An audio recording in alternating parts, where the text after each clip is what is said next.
The story began not with a ghost, but with a shiver. It was a mundane Tuesday evening in a Belfast pub, the air thick with the scent of stout and damp wool, when Alex's friend, Liam, leaned across the scarred wooden table, his usual joviality replaced by a stark, unsettling earnestness. He spoke of Crumlin Road Gale, of a guided tour he'd taken on a whim. His voice dropped, barely audible over the hum of conversation, as he described standing in the execution chamber.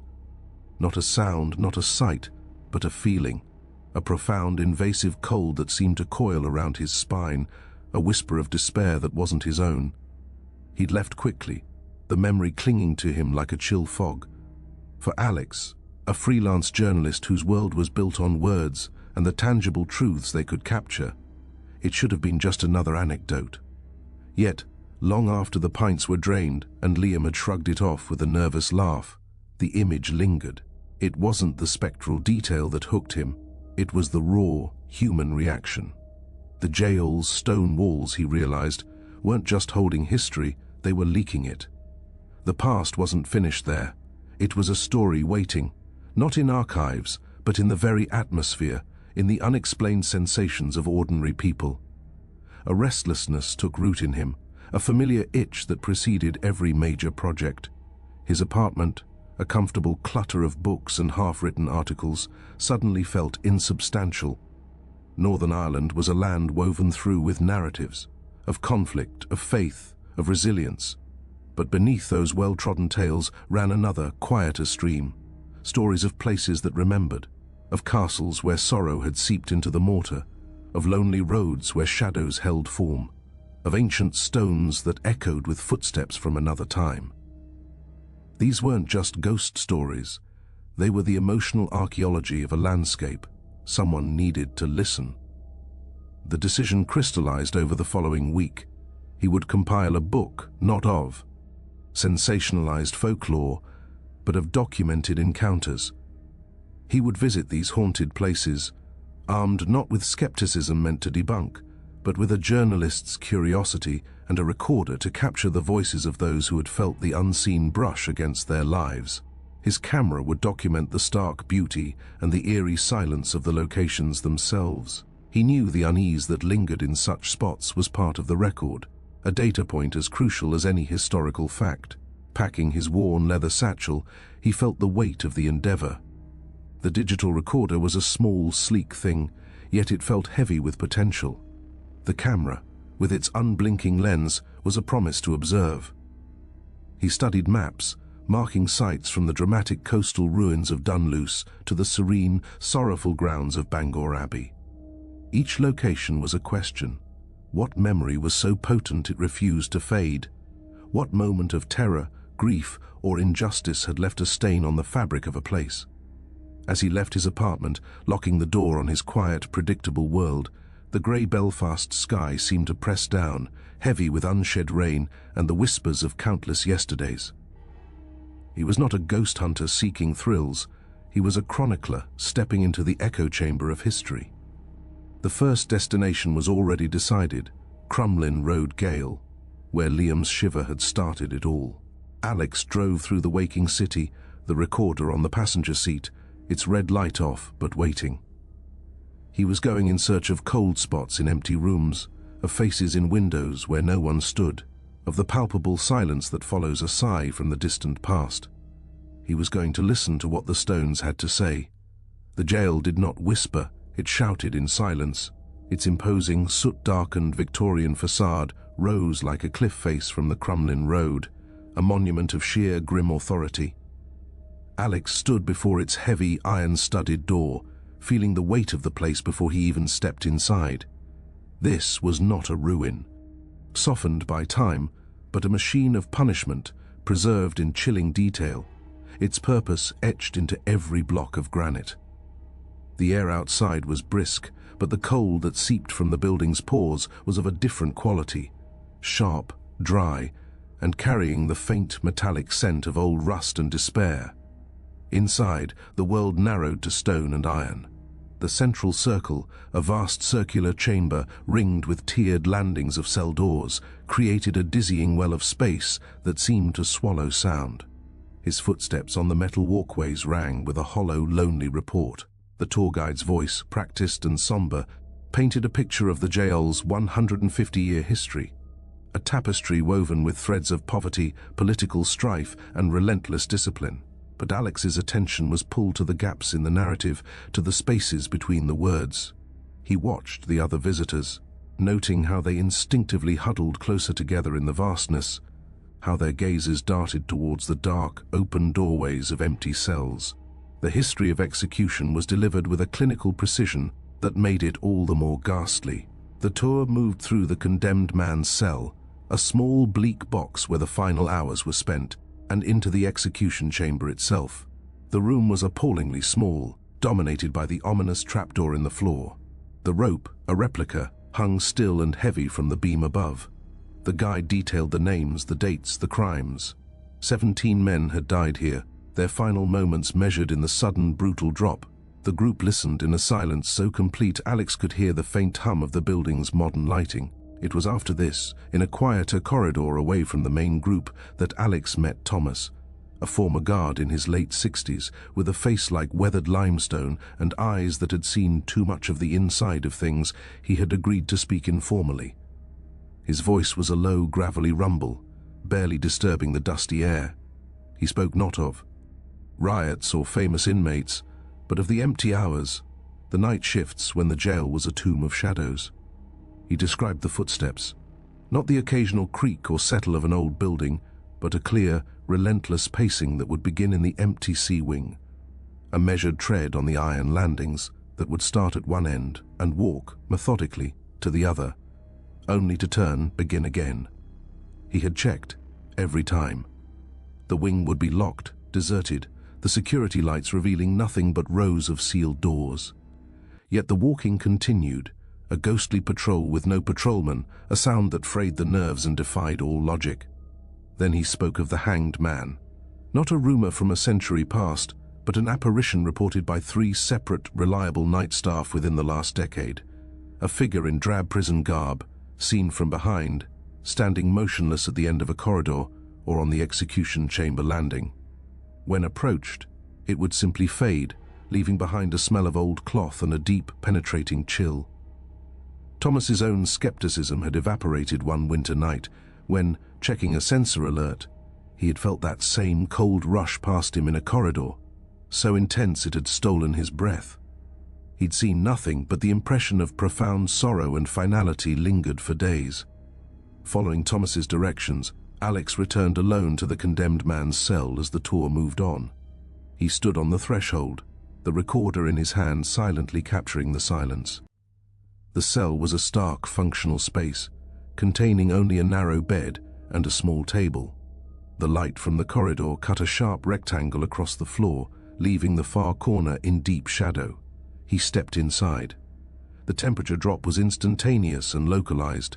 It was not the general coolness of stone, but a focused, invasive cold that wrapped around his ankles and climbed his legs, as if he had stepped into an invisible, icy stream.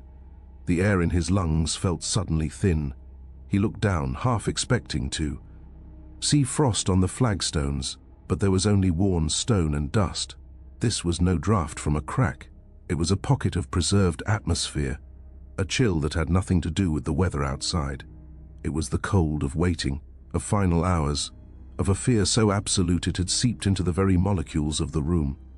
Alex stood there, letting the sensation wash over him, a direct, physical connection to the past Liam had described. The shiver was not just a story anymore, it was data, recorded first in his friend's memory, and now in the marrow of his own bones. He slowly backed out, the normal corridor air feeling like a warm blanket as the cell's cold reluctantly released him. The jail, he understood now, was not just a museum. It was an archive of anguish, and he had just touched one of its oldest, coldest files. The interview with the couple took place in the jail's small modern cafe, a jarring island of bright lights and the smell of coffee amidst the surrounding stone. Sarah and Mark, in their late 20s, sat close together, their hands intertwined on the formica table as if for mutual support. Their story began with a date night, a decision to do something different from the usual cinema trip. They had joined the evening ghost tour, treating it as a bit of fun, a shared thrill. Sarah described the atmosphere as heavy but fascinating, the guide's stories suitably spooky. Near the end of the tour, in one of the high-ceilinged empty cell blocks, they had asked another visitor to take their picture. They stood smiling, arms around each other, the flash cutting through the gloom. It was only later, reviewing the photo on Mark's phone, that the fun drained away, replaced by a cold dread. Mark pulled out his phone, his thumb trembling slightly as he navigated to the image. He slid it across the table to Alex. The photo showed the couple, their faces illuminated by the camera's flash, grinning bravely. The cell block stretched behind them, a tunnel of shadow and barred doors receding into darkness. And there, directly between them, just over Sarah's left shoulder, was a shape. It was not a blur or a trick of light. It was a defined, humanoid silhouette, darker than the surrounding shadows, as if carved from the absence of light itself. It stood slightly behind them, its form suggesting a man of average height, its head tilted as if observing the couple. No features were visible, only a solid, impenetrable blackness that seemed to absorb the light around it. Sarah's voice was a whisper as she explained they had been alone in that section, aside from the photographer. No one had walked behind them. The figure had not been seen by any of their eyes, only by the unblinking eye of the camera. They had left immediately, the jovial mood of their date shattered, and had not returned to the jail since. The photo remained, a digital ghost they could not delete, a permanent record of an invisible witness. After they left, Alex felt a new urgency. The jail was not just echoing with footsteps, it was observing, imprinting itself upon the present. He turned his attention to a more obscure rumor, one whispered by a maintenance worker he'd met earlier, the tale of a hidden tunnel and a vanished prisoner. In the jail's earliest days, the story went, a prisoner being transferred for execution had somehow slipped his guards in a lower service corridor. A disused drainage tunnel, long sealed off, was said to branch from there, a forgotten escape route leading to the outside world. The prisoner had fled into that darkness and was never seen again, dead or free, no one knew. The tunnel itself had been bricked up after a partial collapse, its location fading from official plans and into legend. Finding the general area described, a dank, low-ceilinged passage near the old boiler rooms, Alex began a slow, methodical examination. The air here was thick with the smell of damp earth and mildew. His flashlight beam played over rough stone walls, slick with condensation, and across a floor of uneven flagstones. He was looking for a discrepancy, a patch of newer brick, anything that might hint at a sealed aperture. The silence here was absolute, a dense blanket that muffled even the sound of his own breathing. Then, as he ran his fingers along a cold, wet seam in the masonry, he heard it. It was not a sound he could identify at first. A susurration, faint and directionless, like dry leaves skittering across stone very far away. He froze, his recorder held out, its tiny red light a beacon in the gloom. The sound resolved, not into words, but into the cadence of speech, a low, rhythmic whispering that seemed to emanate from the walls themselves. It was a chorus of faint, overlapping voices, too quiet to decipher, carrying a tone that was neither urgent nor mournful, but simply present. A relentless, hushed commentary. Alex felt the hairs on his neck rise. The whispering did not grow louder, but it seemed to move, flowing along the corridor behind him as he slowly turned. It was behind him, then to his left, then ahead, a soft, echoing murmur that defied location, as if the very stones were recounting their secrets just below the threshold of understanding. He pressed on, the whispering a constant, unnerving companion. In a recessed alcove, partly obscured by a rusted pipe, his light finally caught the telltale patch of newer, smoother brickwork. It was a rough rectangle about 3 feet high and 2 feet wide, set into the older stone, the hidden tunnel or its sealed entrance. As he stared at it, imagining the desperate prisoner fleeing into the blackness, the whispering around him seemed to coalesce. For a single, heart-stopping second, it shaped itself into a clear, sibilant phrase that seemed to breathe directly into his ear. This way, Alex jerked back, his shoulder hitting the cold wall. The flashlight beam danced wildly across the tunnel seal. The whispering instantly dissolved back into its general, formless murmur. His heart hammered against his ribs. He stood there for a long minute, the cold damp seeping through his jacket, the recorder still running, capturing the eerie ambient sound of the place. He had found no ghost, no spectre, but he had found something perhaps more unsettling, an active, intelligent presence in the atmosphere itself, a whisper that followed and reacted. The jail was not just haunted by memories, it was aware. With one last look at the bricked-up tunnel, a grave or a gateway he could not tell, Alex made his way back toward the modern world of the cafe and the exit, the soft, echoing whispers trailing him through the corridors until the heavy door closed behind him, cutting them off as abruptly as a switched-off radio. The ruins did not cling to the cliff. They were the cliff, a jagged extension of its bone-white limestone and stubborn grass, as if the earth itself had reared up and solidified into towers and walls, only to be savaged by time and sea. Dunluce Castle perched on the northern coast like a shattered crown, its remaining battlements etched black against a vast, tumultuous sky. Alex stood at the edge of the visitor's path, the Atlantic wind tearing at his coat, filling his ears with a roar that was both constant and ancient. Here, the haunting was not a matter of closed corridors and locked cells, but of open, breathtaking exposure. The tragedy here had been swift, cataclysmic, and utterly final, and the landscape seemed to remember it with a palpable, sweeping sorrow. The facts were stark, recorded in dry historical notes. In 1639, during a lavish feast in the castle's great hall, the entire kitchen wing, built precariously on the cliff edge, had sheared away from the main structure and plummeted into the churning sea below. The staff, cooks, scullions, and servants were lost in an instant, their world turning to roaring darkness mid-task. The castle, home to the MacDonald clan, never fully recovered from the blow, both structural and spiritual, and was abandoned to the elements within a century. But as Alex walked the uneven, grassy paths between skeletal walls, he understood that history here was not a closed book. It was an open wound, scabbed over with turf and wildflowers, weeping echoes into the present. He spent his first hours with the site manager, a quiet woman named Neve whose family had lived in sight of the castle for generations. Her office was a modern hut that seemed absurdly fragile against the backdrop of stone and sea. Over strong tea, she spoke not as a promoter of ghost stories, but as a curator of persistent phenomena. The reports, she explained, were remarkably consistent and centered on two specific experiences. The first was visual, sightings of spectral figures in period dress, not as dramatic, defined apparitions, but as peripheral impressions. Visitors would glance towards the roofless great hall or the windswept courtyard and see from the corner of their eye a figure in a drab, ankle-length gown or a simple tunic, moving slowly, purposefully across the grounds. When they turned their head fully, the figure would be gone, leaving only the empty vista of grass and sky. These sightings peaked in the hour before sunset, when the low golden light stretched shadows into impossible lengths, and the boundary between past and present seemed to grow thin. The second experience was purely emotional, and in many ways more profound.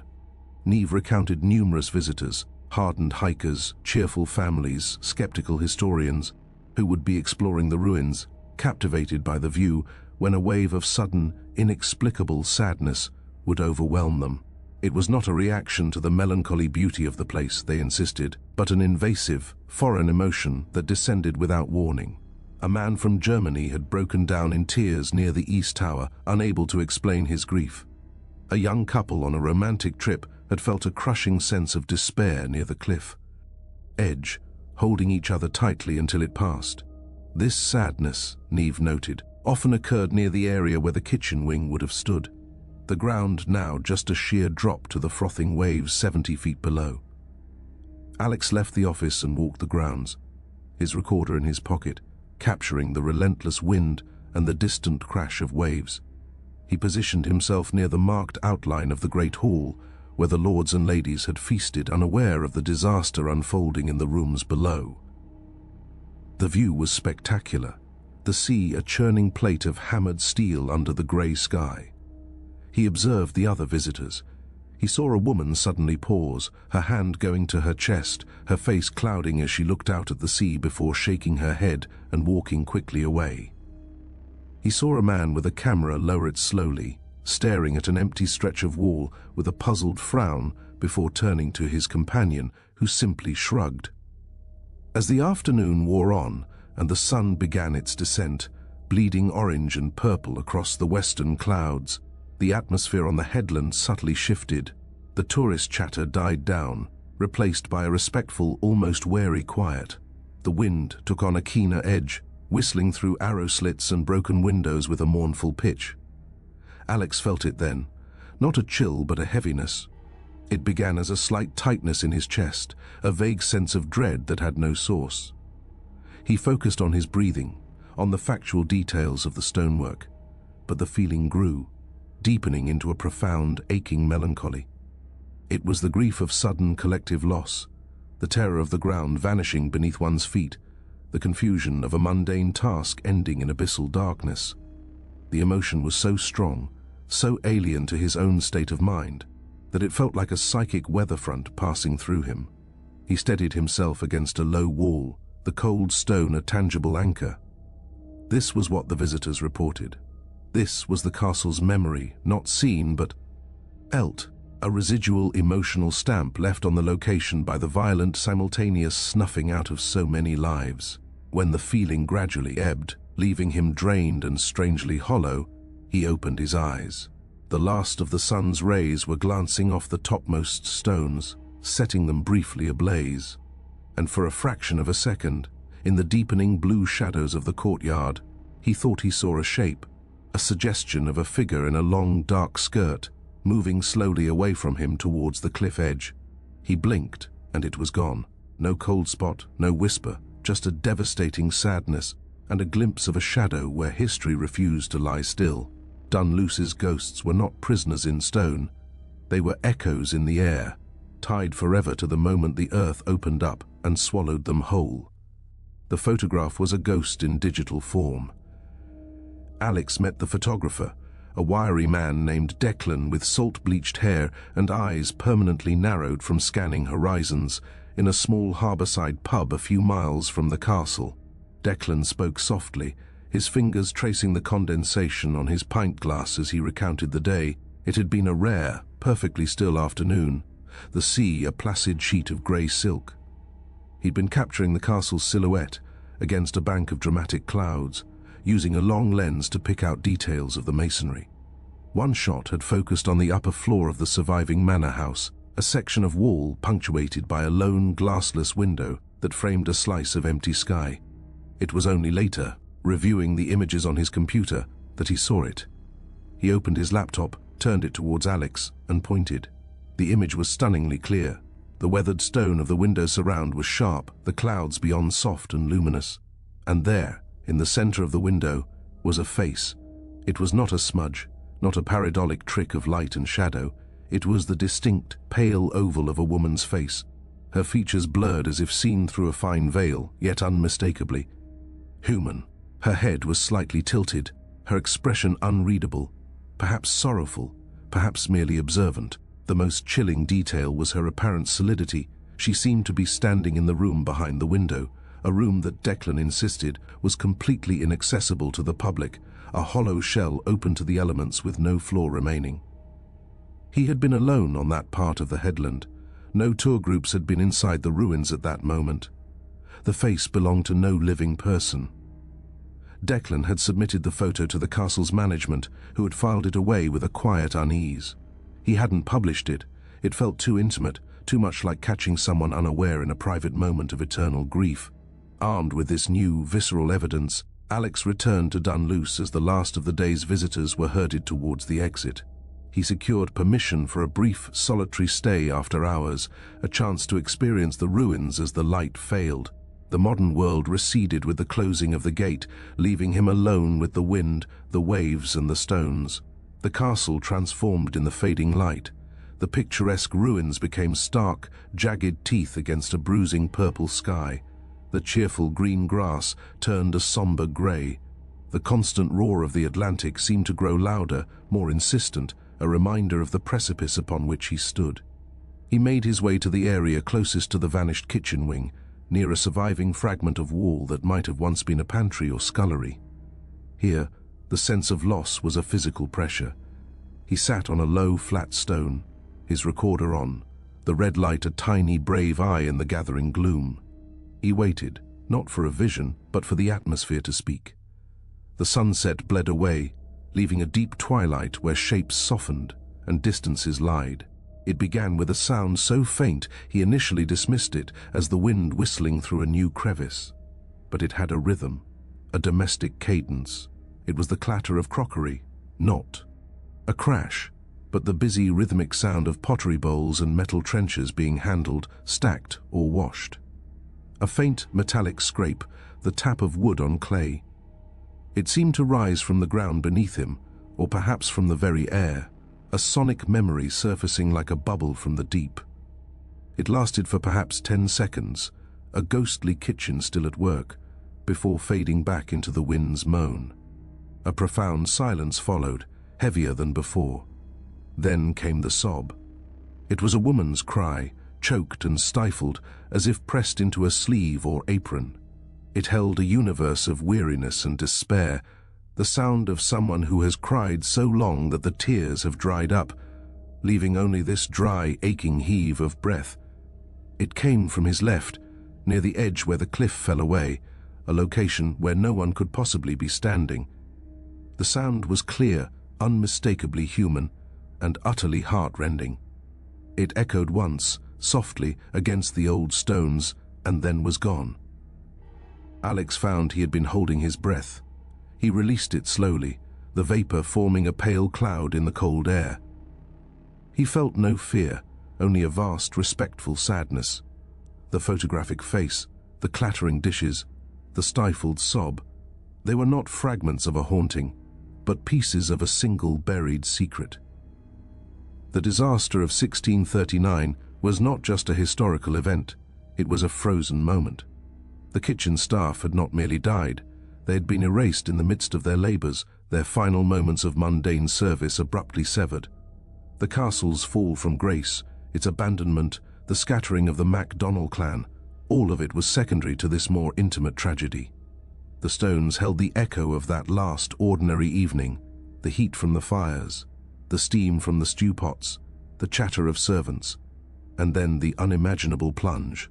The woman's sob hinted at a secret grief perhaps known only to her, a lost love, a fear of the castle's instability, a private sorrow swallowed by the greater cataclysm, as full darkness settled, and the first stars pricked the sky above the sea. Alex packed his gear. The ruins were now black shapes against a slightly less black sky, the sea a roaring, invisible presence. He had heard the past, not as a story, but as a fleeting auditory glimpse, the soundtrack to a catastrophe that had never truly ended. Dunluce's secret was not hidden in a hidden room or a lost document. It was buried in the very nature of time at that cliff edge, where a moment of terror and loss had been etched so deeply into the location that it still occasionally played back, a faint, sorrowful record on a loop forever tied to the crash of the waves below. The sound of a train where no tracks had ever been laid was a haunting of a different order. It spoke not of trapped souls in stone, but of a memory so powerful it had broken free of its historical moment and taken on a life and a locomotion of its own. Shane's castle, or rather its sprawling, romantic domain on the shores of Lough Neagh, presented a puzzle that appealed to the journalist in Alex. Here, the ghost was not a person, but an event, the phantom roar and whistle of a steam engine charging through the ancient woods, a sound witnessed by dozens over decades, yet one that defied all geographical logic. The estate itself was a place of layered beauty, crumbling Gothic ruins draped in ivy, serene parkland, and dense shadowy woodland, but its heart held a story of familial tragedy that seemed to have bled into the very landscape. Alex arrived on a misty morning, the low clouds blending the grey waters of the lough with the grey sky, softening the outlines of the great ruined castle and the surrounding trees into a watercolour wash. The air was still and damp, muffling sound. He met with the estate's archivist, a precise elderly man named Mr. Egan, in a small book-lined office within a still inhabited wing of the estate. The room smelled of old paper, beeswax, and peat smoke. Mr. Egan, with fingers stained with ink, laid out brittle folios of family letters and estate records. The story he told was not one of violence or execution, but of a quiet, devastating loss that had occurred in the early 19th century. The O'Neill family, then in residence, had been preparing for a journey. A young son, a boy of perhaps 7 or 8, fascinated by the new wonder of the age, the railway, had been eagerly anticipating a trip to Belfast to see the trains. On the eve of their departure, during a game of hide-and-seek in the vast rambling house and its grounds, the boy had vanished. A frantic search of the estate, the woods and the loch shore had yielded nothing.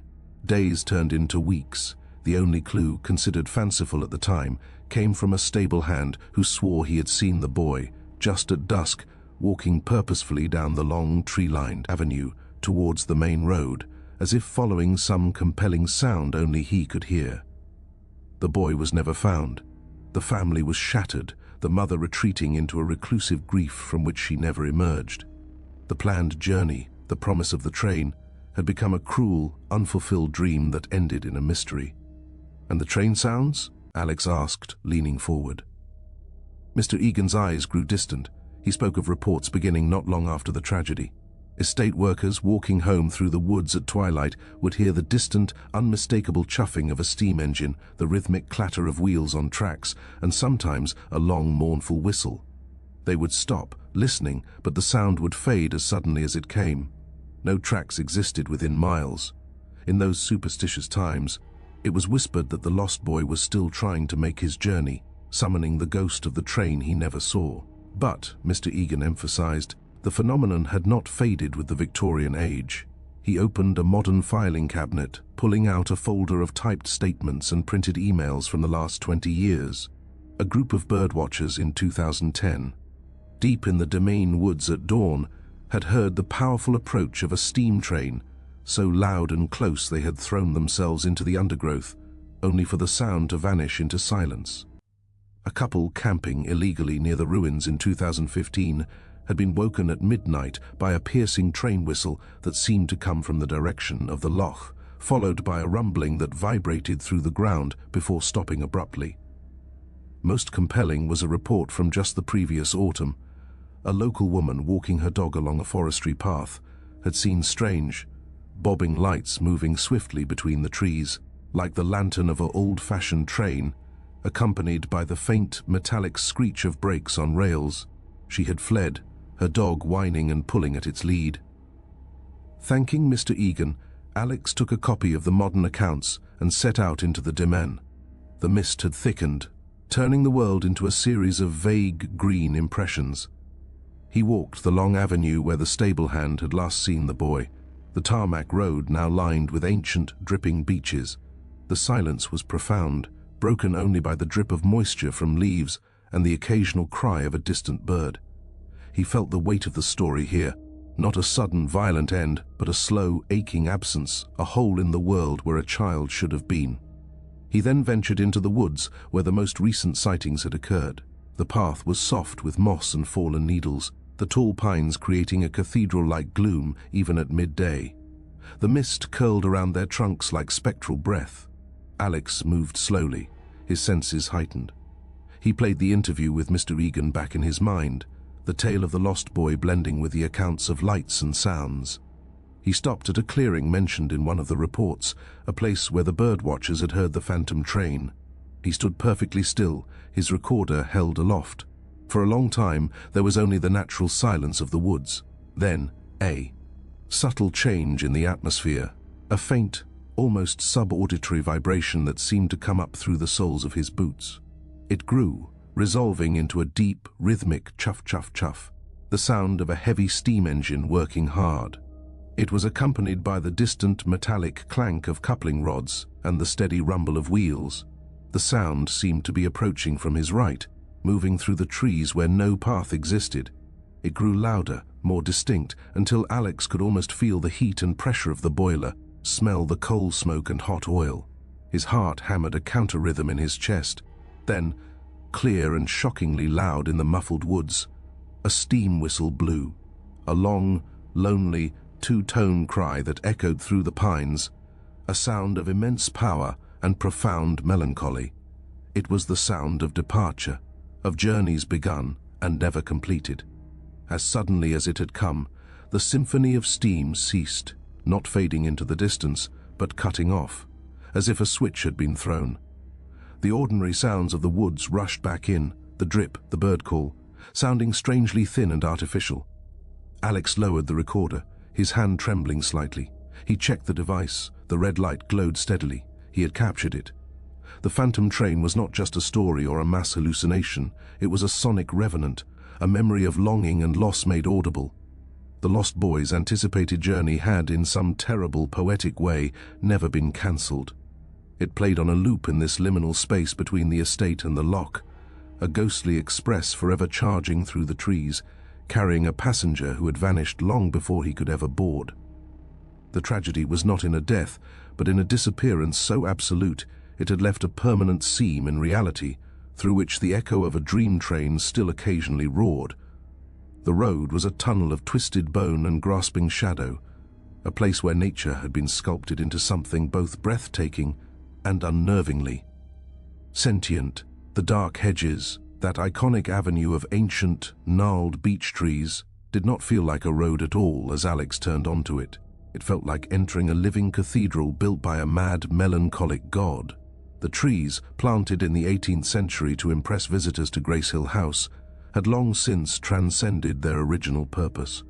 Their massive, serpentine branches arched and intertwined overhead, weaving a dense canopy that filtered the late afternoon light into a muted green-tinged gloom.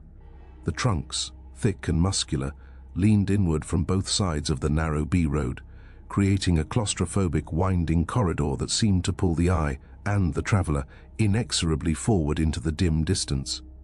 It was stunningly beautiful, a photographer's dream, but the beauty was of a gothic, oppressive kind.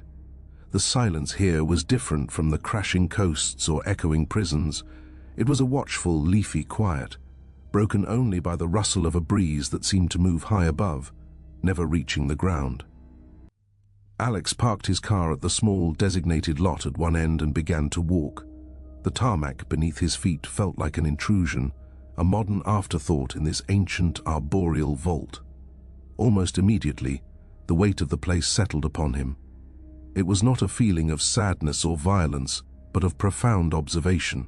The trees themselves felt like silent witnesses, their knotted bark resembling frozen faces, their limbs like arms frozen mid-gesture. He had read the official lore. The avenue was said to be haunted by the Grey Lady, a spectral figure from a nearby graveyard. She was described as floating silently along the road or drifting among the trees, often seen just before a personal tragedy befell the witness, a death in the family, a terrible accident. She was a harbinger, a ghost tied not to a single location but to a portent of doom. As he walked, camera in hand, he noticed the other visitors. They spoke in hushed tones, their laughter subdued. They took their photos quickly, often glancing over their shoulders, their smiles fading as soon as the camera clicked. The atmosphere encouraged unease. It was a place that felt older than its centuries, a tunnel that seemed to exist outside of normal time. Halfway down the avenue, he found a small weathered stone stile leading off the road into a field. Beyond it, just visible through a screen of hawthorn, was the old graveyard attached to the ruins of a church. That, according to his research, was her domain, the resting place from which the Grey Lady was said to emerge. He spent an hour walking the avenue at different paces, trying to absorb its rhythm. The light began to fail, the green gloom deepening to a murky grey. The tourists thinned out, their cars starting up and departing, until Alex was largely alone. It was then he saw the man, a local he guessed from his practical clothing and unhurried demeanor, leaning against a fence post near the gate to a farm track that bordered the trees. The man was smoking a cigarette, his eyes not on the famous vista, but on the darkening woods with a look of wary familiarity. Alex approached, introducing himself and his project. The man, who gave his name as Ronan, nodded slowly, taking a long drag. He wasn't a talker, but the subject seemed to loosen something in him. "You'll be wanting stories of the lady," Ronan said, his voice a low county Antrim rumble. He gestured with his chin towards the graveyard. "Aye, she's from over there.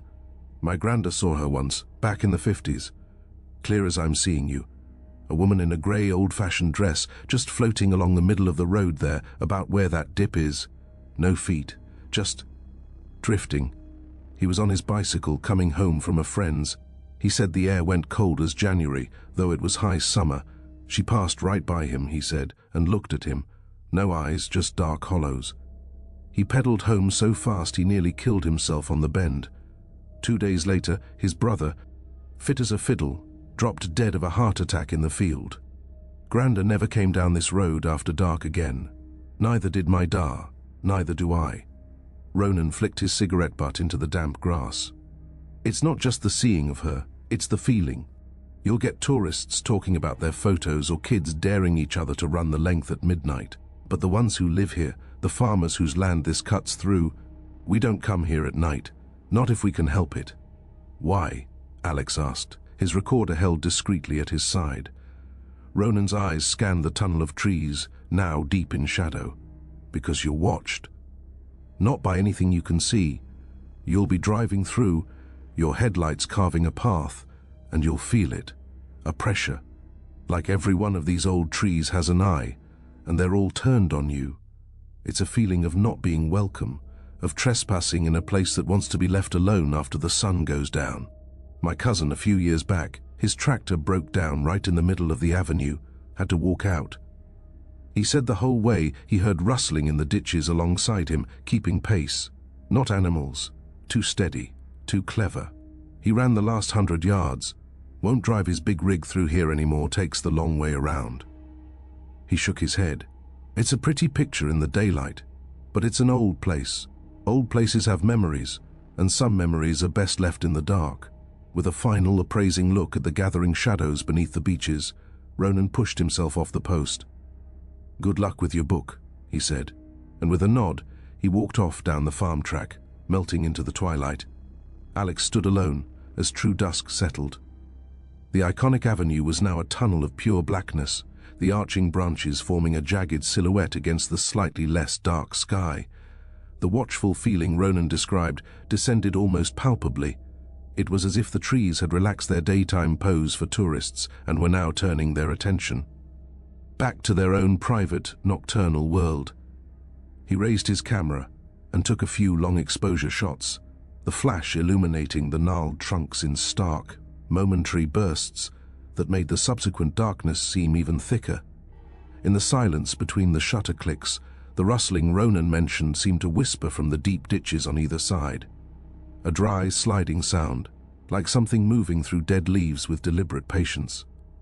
He did not see the grey lady, but as he walked back to his car, the beam of his flashlight feeling feeble and intrusive, he felt the undeniable crawling sensation of being observed from 100 hidden points within the tangled wood. The dark hedges, he understood, were not merely haunted by a ghost. They were the haunting, a living, breathing entity of wood and shadow that held the story of the grey lady within its very roots, and watched, eternally, for those who dared to walk its lonely road at night. The disappearance was a cold fact in a file, a stark counterpoint to the ethereal legend of the grey lady, while the spectral woman was a portent, a warning of tragedy to come. The case of the missing hiker was a tragedy itself, unexplained and raw. His name was Ewan Clark. 5 years earlier, on an autumn afternoon much like this one, he had set out to walk the length of the dark hedges, capturing the famous avenue in the golden hour light. He was an experienced outdoorsman, a landscape photographer from Belfast known for his meticulous planning. He never returned to his car. A search party combed the avenue, the adjacent fields, and the surrounding woodland for days.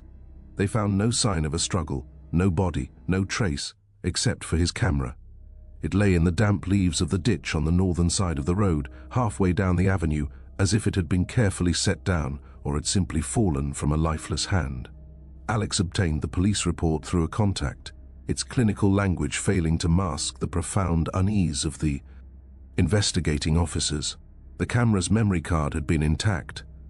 The last dozen images were a sequence of increasing disturbance. The early shots were stunning, the tunnel of trees bathed in low, honeyed light, the interplay of shadow and leaf perfectly framed. Then, a subtle shift. The compositions grew slightly hurried, the focus softer, as if the photographer's attention had been divided. In the final 5 images, the subject changed entirely. They were no longer studies of the avenue, but frantic, blurred shots pointed into the dense thicket of trees and undergrowth off the road. The autofocus had struggled, creating smears of dark green and brown, and in the center of each of these last photos, partially obscured by branches, was a shape. Alex studied the photocopies. The shape was tall, vaguely humanoid, but wrong in its proportions. It seemed too thin, its outline merging with the vertical lines of the tree trunks, yet standing apart. In one frame, it appeared to be leaning forward. In another, it was partially concealed behind a massive beech. It was not the defined, grey-clad form of the lady from the graveyard. This was something darker, more organic, as if the woods themselves had coalesced into a watcher. The final image was almost entirely a blur of motion, as if the camera had been swung or dropped, the shape a dark streak across the frame. The report concluded there was insufficient evidence to determine foul play, and the case remained open, a quiet, persistent mystery that the locals seldom discussed. Armed with this unsettling knowledge, Alex returned to the hedges in the late afternoon, determined to walk the path alone, to stand where Ewan Clark had last stood with his camera. The avenue was quieter than before, a weekday lull leaving it nearly deserted. The green gloom felt heavier, the arched canopy more like a cage. He started at the beginning, walking slowly, his own camera around his neck, but his recorder running in his jacket pocket. He tried to see the place not as a tourist attraction, but as Ewan must have seen it in his final moments, a beautiful, yet profoundly isolated place. As he approached the midpoint, the area where the camera was found, the character of the avenue changed. The trees here were particularly ancient and twisted, their roots erupting from the ground like petrified serpents, their branches lower, more grasping. The ditches on either side were deeper, choked with ferns and brambles that formed impenetrable walls of shadow. The watchful feeling Ronan had described intensified, solidifying from a vague unease into a specific pointed attention. It felt focused on him now, a pressure emanating from the woods to his left, the northern side. He stopped, turning slowly to face the trees. The sunlight, filtered and weak, did not penetrate more than a few feet into the undergrowth. Beyond was a world of deep, layered shadows, silent and still. He raised his camera, not to take a picture, but to peer through the viewfinder, scanning the darkness where Ewan's lens had last pointed. He saw nothing but tangled branches and shifting patterns of gloom. Then came the rustling. It was not the wind. The air in the tunnel was perfectly still. It was a dry, deliberate sound, the crunch and slide of leaves being parted, of something moving with careful, steady steps through the deadfall. It originated from the exact area he was observing, about 20 feet into the wood. Alex lowered the camera, his breath catching in his throat. The sound continued, a slow, methodical progression parallel to the road, keeping pace with his position. He could see no movement, no shape dislodging the ferns, but the auditory evidence was unmistakable. Something was in there, moving with a purpose that felt far from animal. A primal alarm bell rang in the base of his skull. The blurred photographs flashed in his mind, the dark shape among the trees, the frantic motion of the final shot. This was no ghostly lady. Drifting serenely down the tarmac, this was something that inhabited the woods, something that watched from the shadows and moved with a terrible, patient intent. The feeling of being hunted, of trespassing in a domain that did not forgive intrusion, washed over him in an icy wave. He took a step back, his heel scraping on the road. The rustling stopped instantly. The silence that followed was absolute and charged, as if the woods were holding their breath. Then, from the corner of his eye, a patch of deeper shadow within the thicket detached itself and shifted. It was a glimpse, less than a second, a tall, narrow darkness that seemed to straighten from behind a tree trunk before melting back into the general gloom. No details, no face, just an impression of height and a chilling predatory stillness that followed the movement. That was enough. The journalist's curiosity was overridden by a more ancient instinct for self-preservation. Alex turned and began to walk back the way he had come, his pace brisk, then hurried, his back prickling with the sensation of 1,000 unseen eyes. He forced himself not to run, not to give in to the panic clawing at his ribs, but every nerve screamed for flight. The long tunnel of trees, once breathtaking, now felt like a trap, the arched branches a ribcage closing in. He did not look back. He kept his eyes fixed on the distant rectangle of grey light that marked the end of the avenue and the safety of his car. Only when he was inside, the doors locked and the engine running, did he allow himself to breathe deeply, his hands trembling on the steering wheel. He looked back down the darkening tunnel. It lay quiet, empty, picturesquely eerie, but he knew now that the beauty was a veneer. The dark hedges held more than one secret.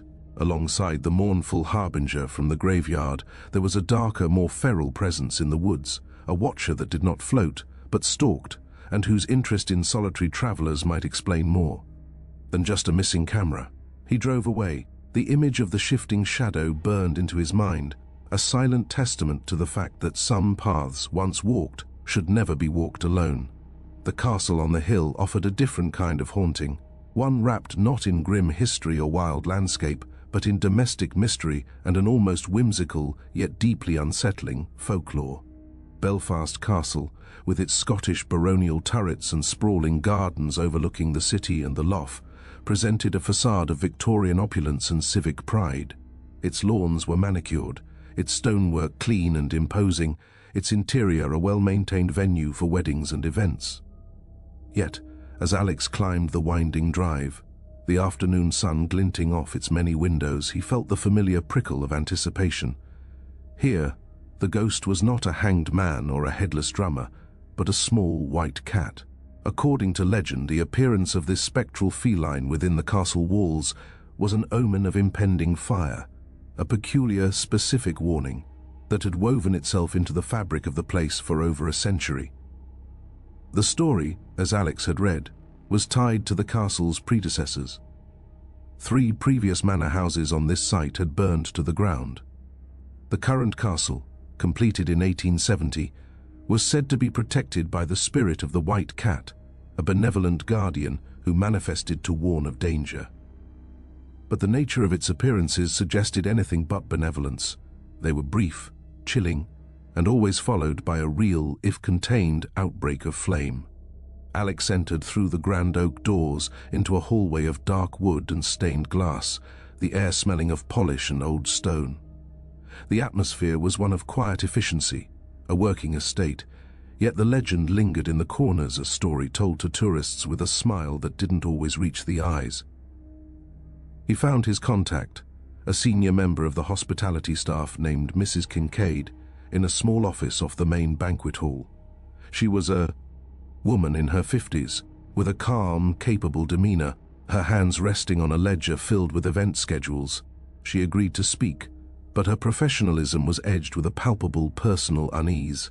"It's not a story we lead with for the wedding packages," she began, her voice low and measured. "But it's known. Most of the long-term staff have heard the tales, and a few of us have seen." She paused, her gaze drifting to the fireplace, cold and clean in the summer afternoon. "My encounter was 3 years ago. I was closing up the antrim room after a corporate dinner. It was late, nearly midnight. I was alone, checking the windows. As I turned from the far bay, I saw it, sitting in the center of the Persian rug, perfectly still, a small cat, pure white, with eyes that seemed too large, too dark for its face.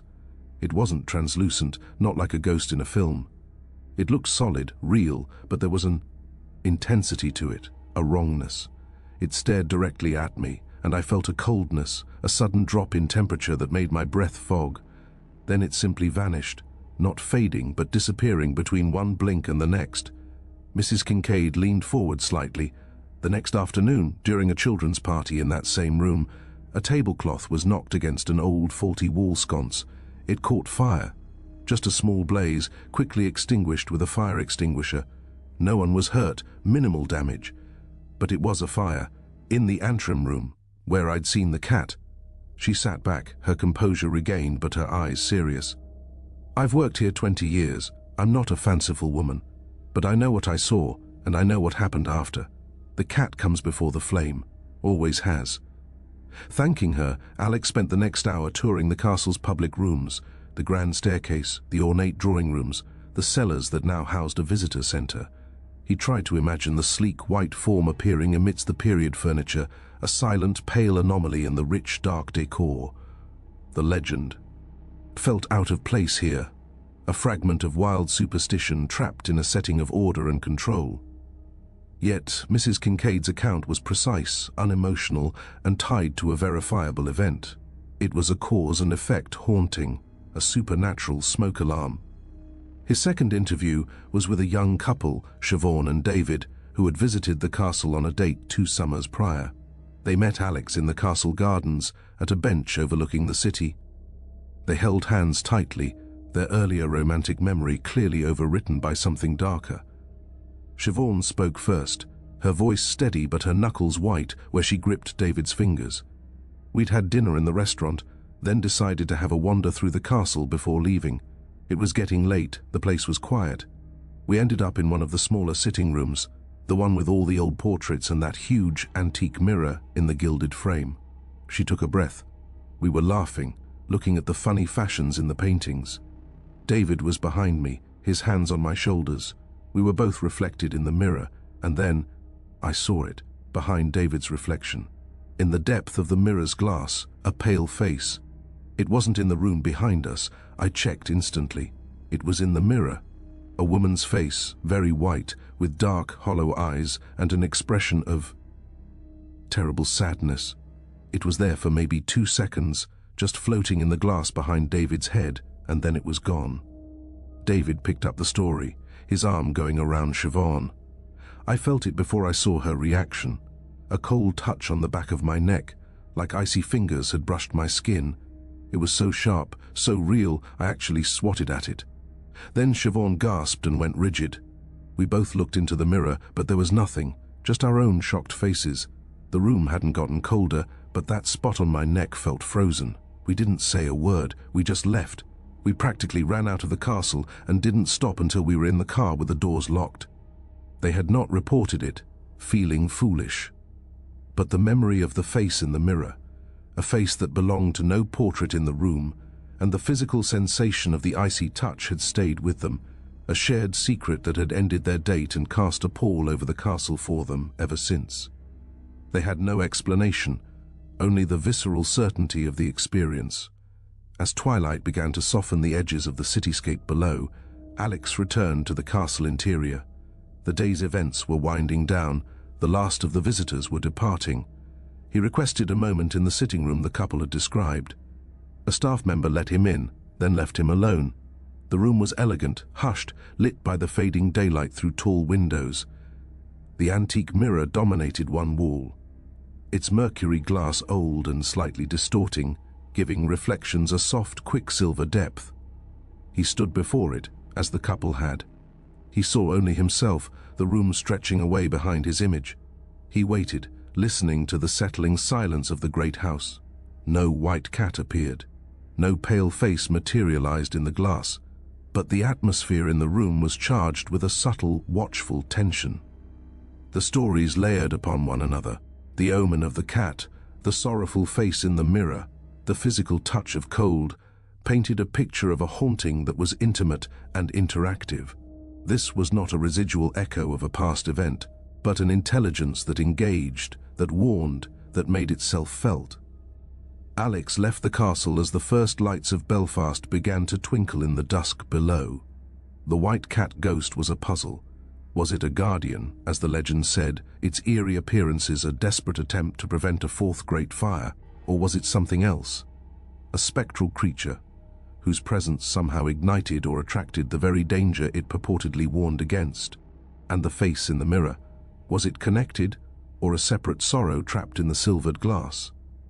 The castle held its secrets close, offering only fleeting, chilling glimpses and a legacy of small, mysterious fires. It was a reminder that even in the most polished and preserved of places, the past could surface in the most unexpected of forms. A silent white cat on a rug, a grieving face in a looking glass, a warning as cold as ice on the skin. The Norman Keep rose from the shore of Belfast Lough like a clenched fist of history, its massive, weathered stone walls a brutal declaration of power and permanence. Carrickfergus Castle had stood for over 8 centuries, a fortress that had repelled sieges, housed kings, and served as a garrison through countless wars. Its presence was not picturesque like Dunluce's romantic decay. It was formidable, solid, a monument to sheer, unyielding force. As Alex approached along the marina, the salt wind carrying the cries of gulls, he felt the shift in atmosphere. This haunting was not one of sorrow or loss, but of martial memory, a relentless, rhythmic echo of ancient conflict that refused to be silenced by time. The castle's most famous ghost was not a person, but a sound, the phantom beat of a headless drummer, heard in the dead of night or on the eve of battle, a spectral alarm that had echoed through the centuries. The legend was woven into the castle's long history, a tale told to schoolchildren and tourists alike. But as Alex passed through the formidable gatehouse and into the shadow of the mighty keep, he sensed that the story was more than just folklore. The air within the outer ward was still, heavy with the scent of damp stone and old iron. The massive curtain walls seemed to absorb sound, creating a pocket of quiet amidst the modern town just outside. This was a place that remembered drums of war, the clash of steel, and the mustering of men for bloody purpose. His first contact was a guide named Martin, a retired history teacher who led school trips through the castle's chambers and battlements. He met Alex in the cavernous great hall, a space of soaring stone. Arches and high, narrow windows. Martin had the patient, clear voice of an educator, but his eyes held a glint of something more personal, as he spoke of the castle's uncanny residents. "The headless drummer is our most persistent story," Martin began, his voice echoing slightly in the vast space. "The tale goes that a young drummer boy, stationed here during one of the many sieges, was caught in a surprise attack. He was decapitated by a cannonball or a sword. The details change, but his spirit, ever dutiful, continued to beat his drum to warn the garrison of danger. They say the drumming has been heard before every major conflict involving the castle, right up to the Second World War, a psychic alarm from beyond the grave." He smiled faintly, but it didn't reach his eyes. "Of course, we tell that to the children. It's a good story. But there are other things that aren't so easy to fit into a tidy legend." He led Alex up a narrow, winding stone staircase to the battlements. The wind was stronger here, whipping across the walkway with a cold, clean force. Below, the loch stretched out, grey and choppy. Martin pointed to a section of the parapet near the northeast corner. "Last spring, I had a Year 8 class up here, a bright, noisy bunch. We were talking about the siege of 1315, and I had my back turned, pointing out where the Scottish army would have camped. Suddenly, there was a scream, not a playful shriek, but a genuine, blood-curdling scream of terror from one of the girls. Then several others joined in, pointing. Martin's face grew somber. They said they saw a man in full armor, not a shiny reenactor's suit, but dark, battered, practical armor, standing right there on the battlements, looking out to sea. They said he turned his head, and where his face should have been, there was only a dark, empty space within the helmet. Then he was gone, vanished. It took 20 minutes to calm them down. 2 of the children were in tears, absolutely inconsolable. They weren't making it up. The terror was real." He paused, letting the crash of waves against the rocks below fill the silence. "And then there are the footsteps, not up here, but down in the keep, in the lower chambers and the old storerooms. The night guards report them, a steady, heavy tread, like a man in boots pacing. They check every time. The rooms are empty, locked. But the walking continues, sometimes for minutes on end. It's not the light step of a drummer boy. It's the tread of a soldier, a sentry still on duty long after his watch should have ended." After parting ways with Martin, Alex descended back into the heart of the castle. He explored the dank, low-ceilinged storerooms and the grim prison pit, his flashlight beam cutting through the gloom. The weight of the stone around him felt immense, oppressive. This was a place built for endurance and violence, and its memories were of a similarly brutal nature.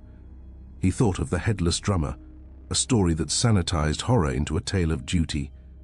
But the armored figure on the battlements and the relentless footsteps spoke of something more personal, more trapped.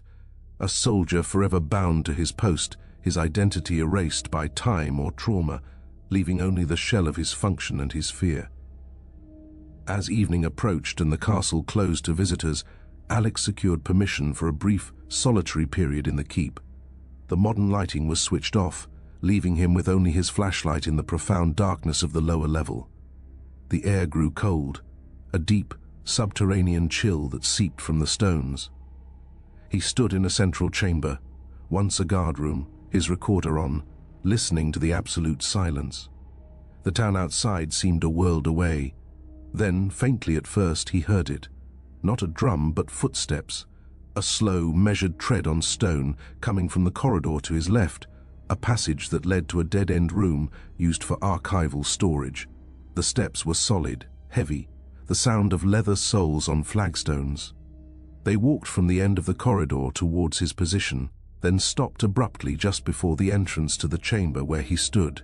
Alex held his breath, his light pointed at the empty archway.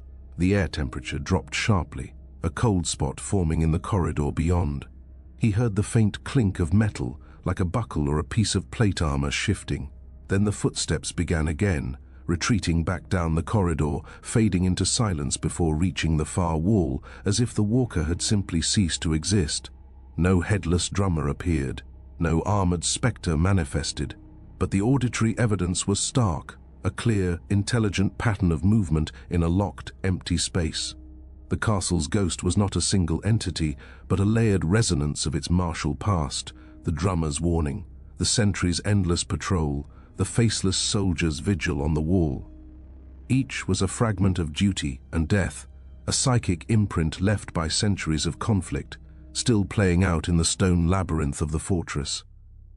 The haunting of Carrickfergus was not one of grief, but of relentless, unending service, an echo of orders that could never be countermanded, even by the grave. The ruin did not rage against the sky, it sagged beneath it, a skeleton of graceful arches and hollow windows submitting to the gentle green embrace of County Down. Grey Abbey, founded in 1193, was a Cistercian monument to serenity, its sandstone bones glowing with a soft, pinkish hue in the afternoon light.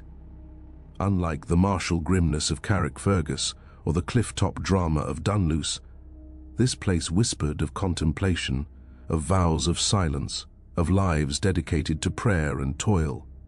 Yet, as Alex walked the neatly kept paths between the roofless nave and the crumbling transepts, a different story began to surface, one written not in peaceful liturgy, but in sudden, brutal violence.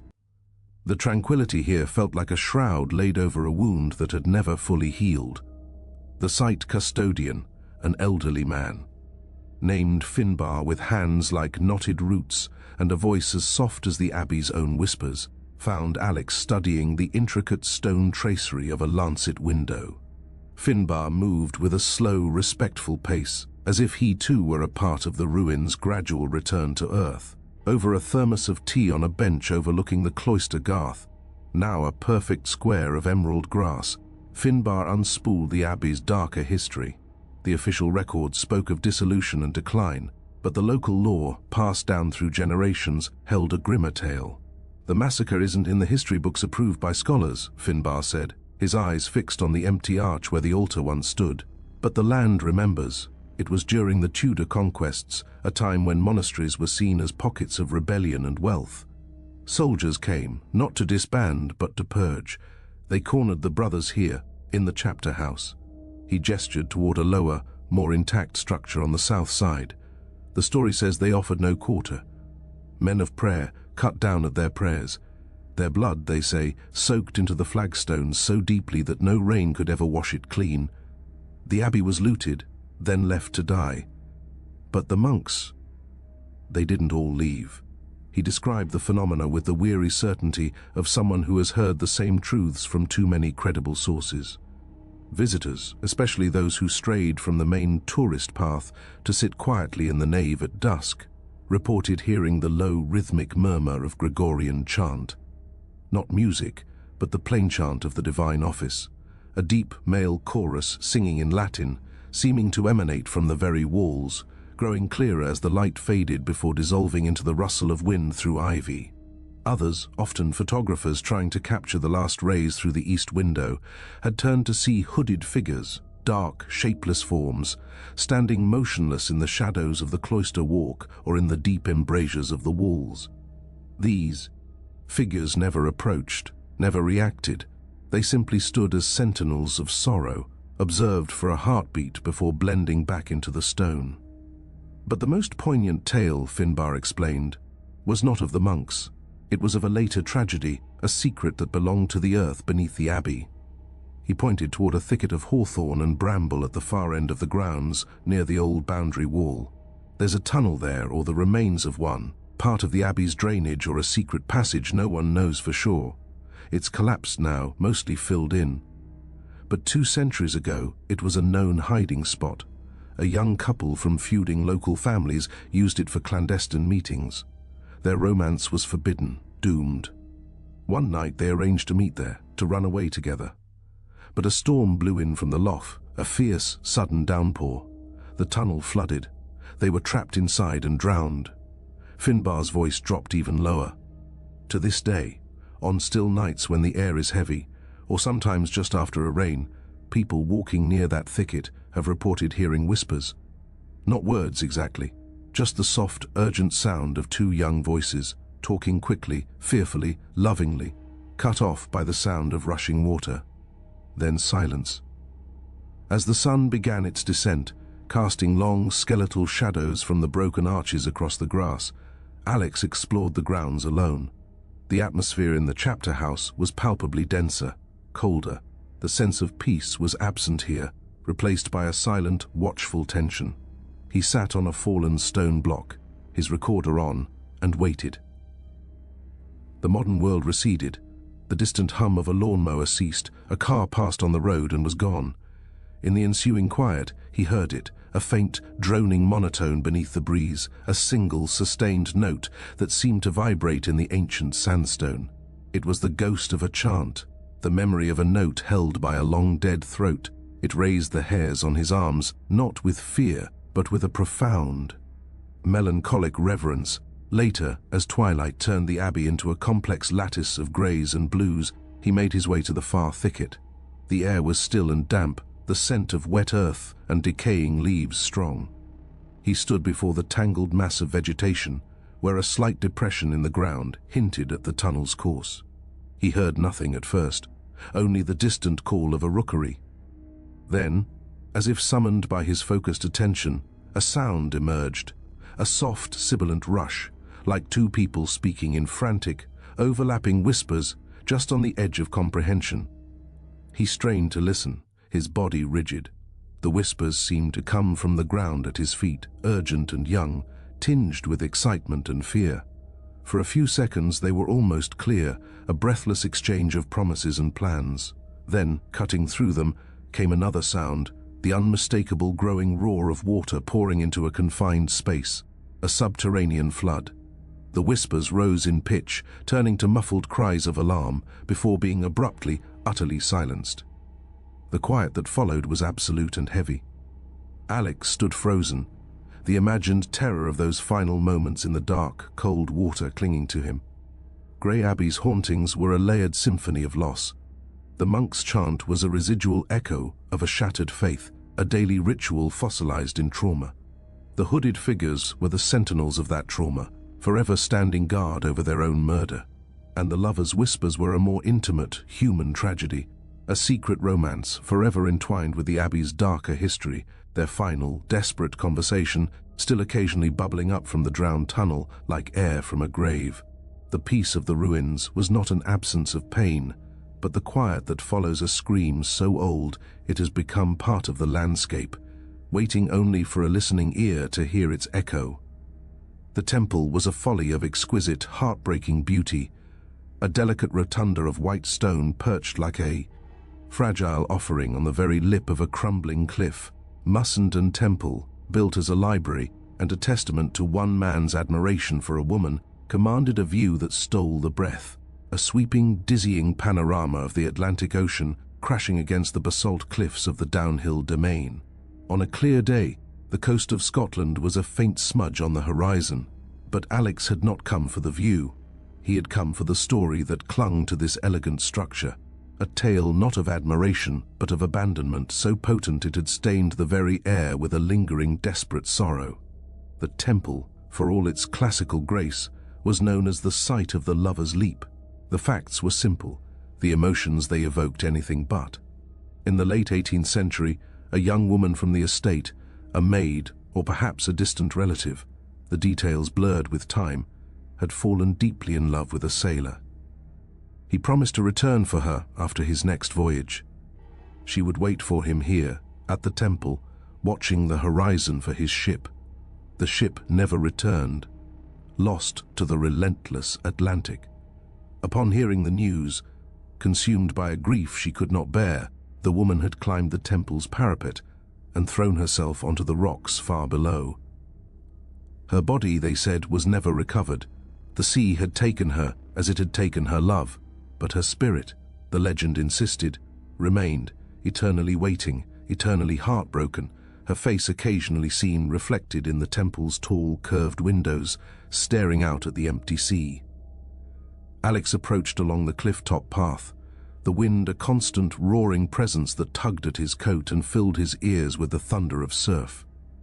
The temple stood alone against the immense sky, a tiny monument to human sentiment dwarfed by the raw, elemental power of nature. It felt both brave and terribly foolish. He paid his entrance and stepped inside the circular room. The interior was spare, elegant, the domed ceiling echoing the faintest sound. The windows, facing the endless ocean, were spotless. Visitors moved quietly, speaking in hushed tones as if in a church. The atmosphere was one of awe, but beneath it, Alex detected the familiar subtle current of unease. It was in the way people glanced quickly at the windows, not just to admire the view, but as if checking for something in the glass. It was in the instinctive step back many took from the low parapet outside, a visceral fear of the long, sheer drop to the churning white water.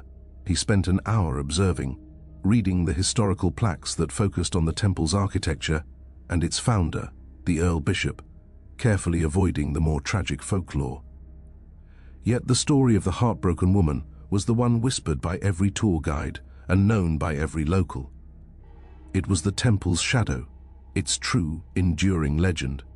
As the afternoon began to wane, he noticed a couple in their late 20s lingering near the eastern window. They weren't admiring the view, they were standing close together, speaking intensely, their bodies tense. The woman kept rubbing her upper arm as if cold. Sensing a story, Alex approached with care, introducing himself and his project. The couple, Anna and Liam, exchanged a look. After a moment's hesitation, they agreed to talk, leading Alex to a stone bench a little way back from the cliff edge, where the wind was less ferocious. Their story was recent, from the previous month. They had come here on a third date, drawn by the famous beauty of the spot. It had been a sunny, clear evening, the sea a dazzling blue. They had walked around the temple, holding hands, laughing.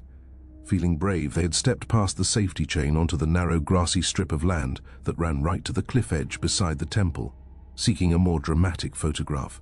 "It was stupid," Liam said, his voice flat. "We know that now. But it didn't feel dangerous then.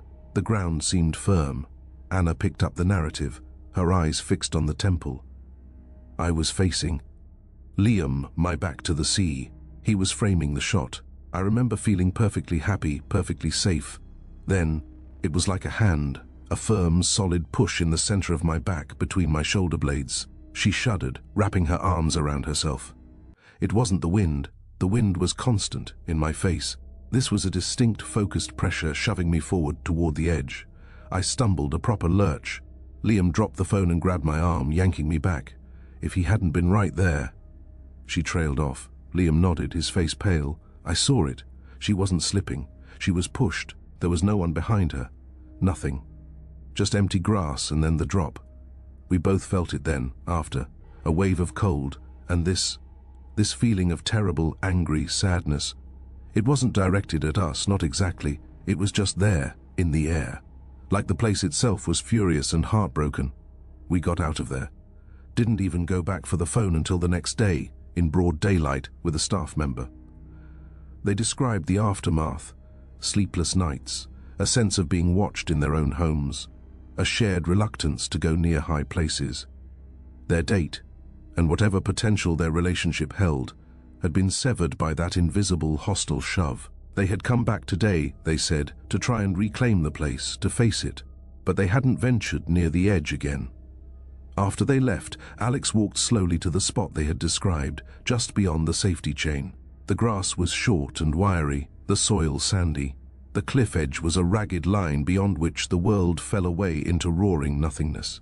He stood there, feeling the colossal pull of the drop, the wind battering him from the front. He felt no push, no malevolent presence, but he did feel the profound isolation of the spot, the sheer, awful finality of the leap the young woman was said to have taken. Was her ghost protective, trying to shove others back from a similar fate? Or was it jealous, angry at the living who still had love and futures, seeking to share her despair in the most violent way imaginable? As the sun dipped toward the horizon, painting the temple in gold and long shadows, Alex re-entered the rotunda. Most visitors had departed. He stood before one of the great west-facing windows, the setting sun blazing a fiery path across the water directly into his eyes. He looked at the glass, not through it. At first he saw only the reflection of the dark interior and his own vague outline. Then, as the angle of light shifted, the reflection seemed to deepen, to gain another layer. Superimposed over his own ghostly image, he saw, or thought he saw, the faint suggestion of another face. It was pale, elongated, with dark holes for eyes, turned not toward him but outward, gazing with infinite longing at the vast, empty sea. It was there for less than a second, a trick of the light and his own primed imagination, perhaps, but it coincided with a sudden localized drop in temperature that misted the glass in front of his mouth. He stepped back, his heart thudding.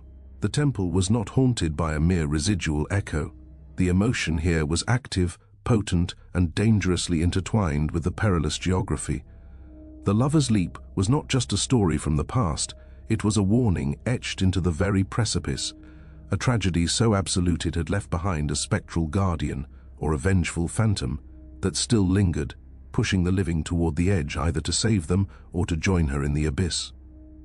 The beauty of Mussenden was a lure, but its truth was the crushing, eternal weight of a broken heart, suspended forever between the elegant stone and the unforgiving sea. The prison stood on a hill, a stern grey sentinel overlooking the city of Armagh, its rows of barred windows like blind eyes staring out at the world it had once shut away.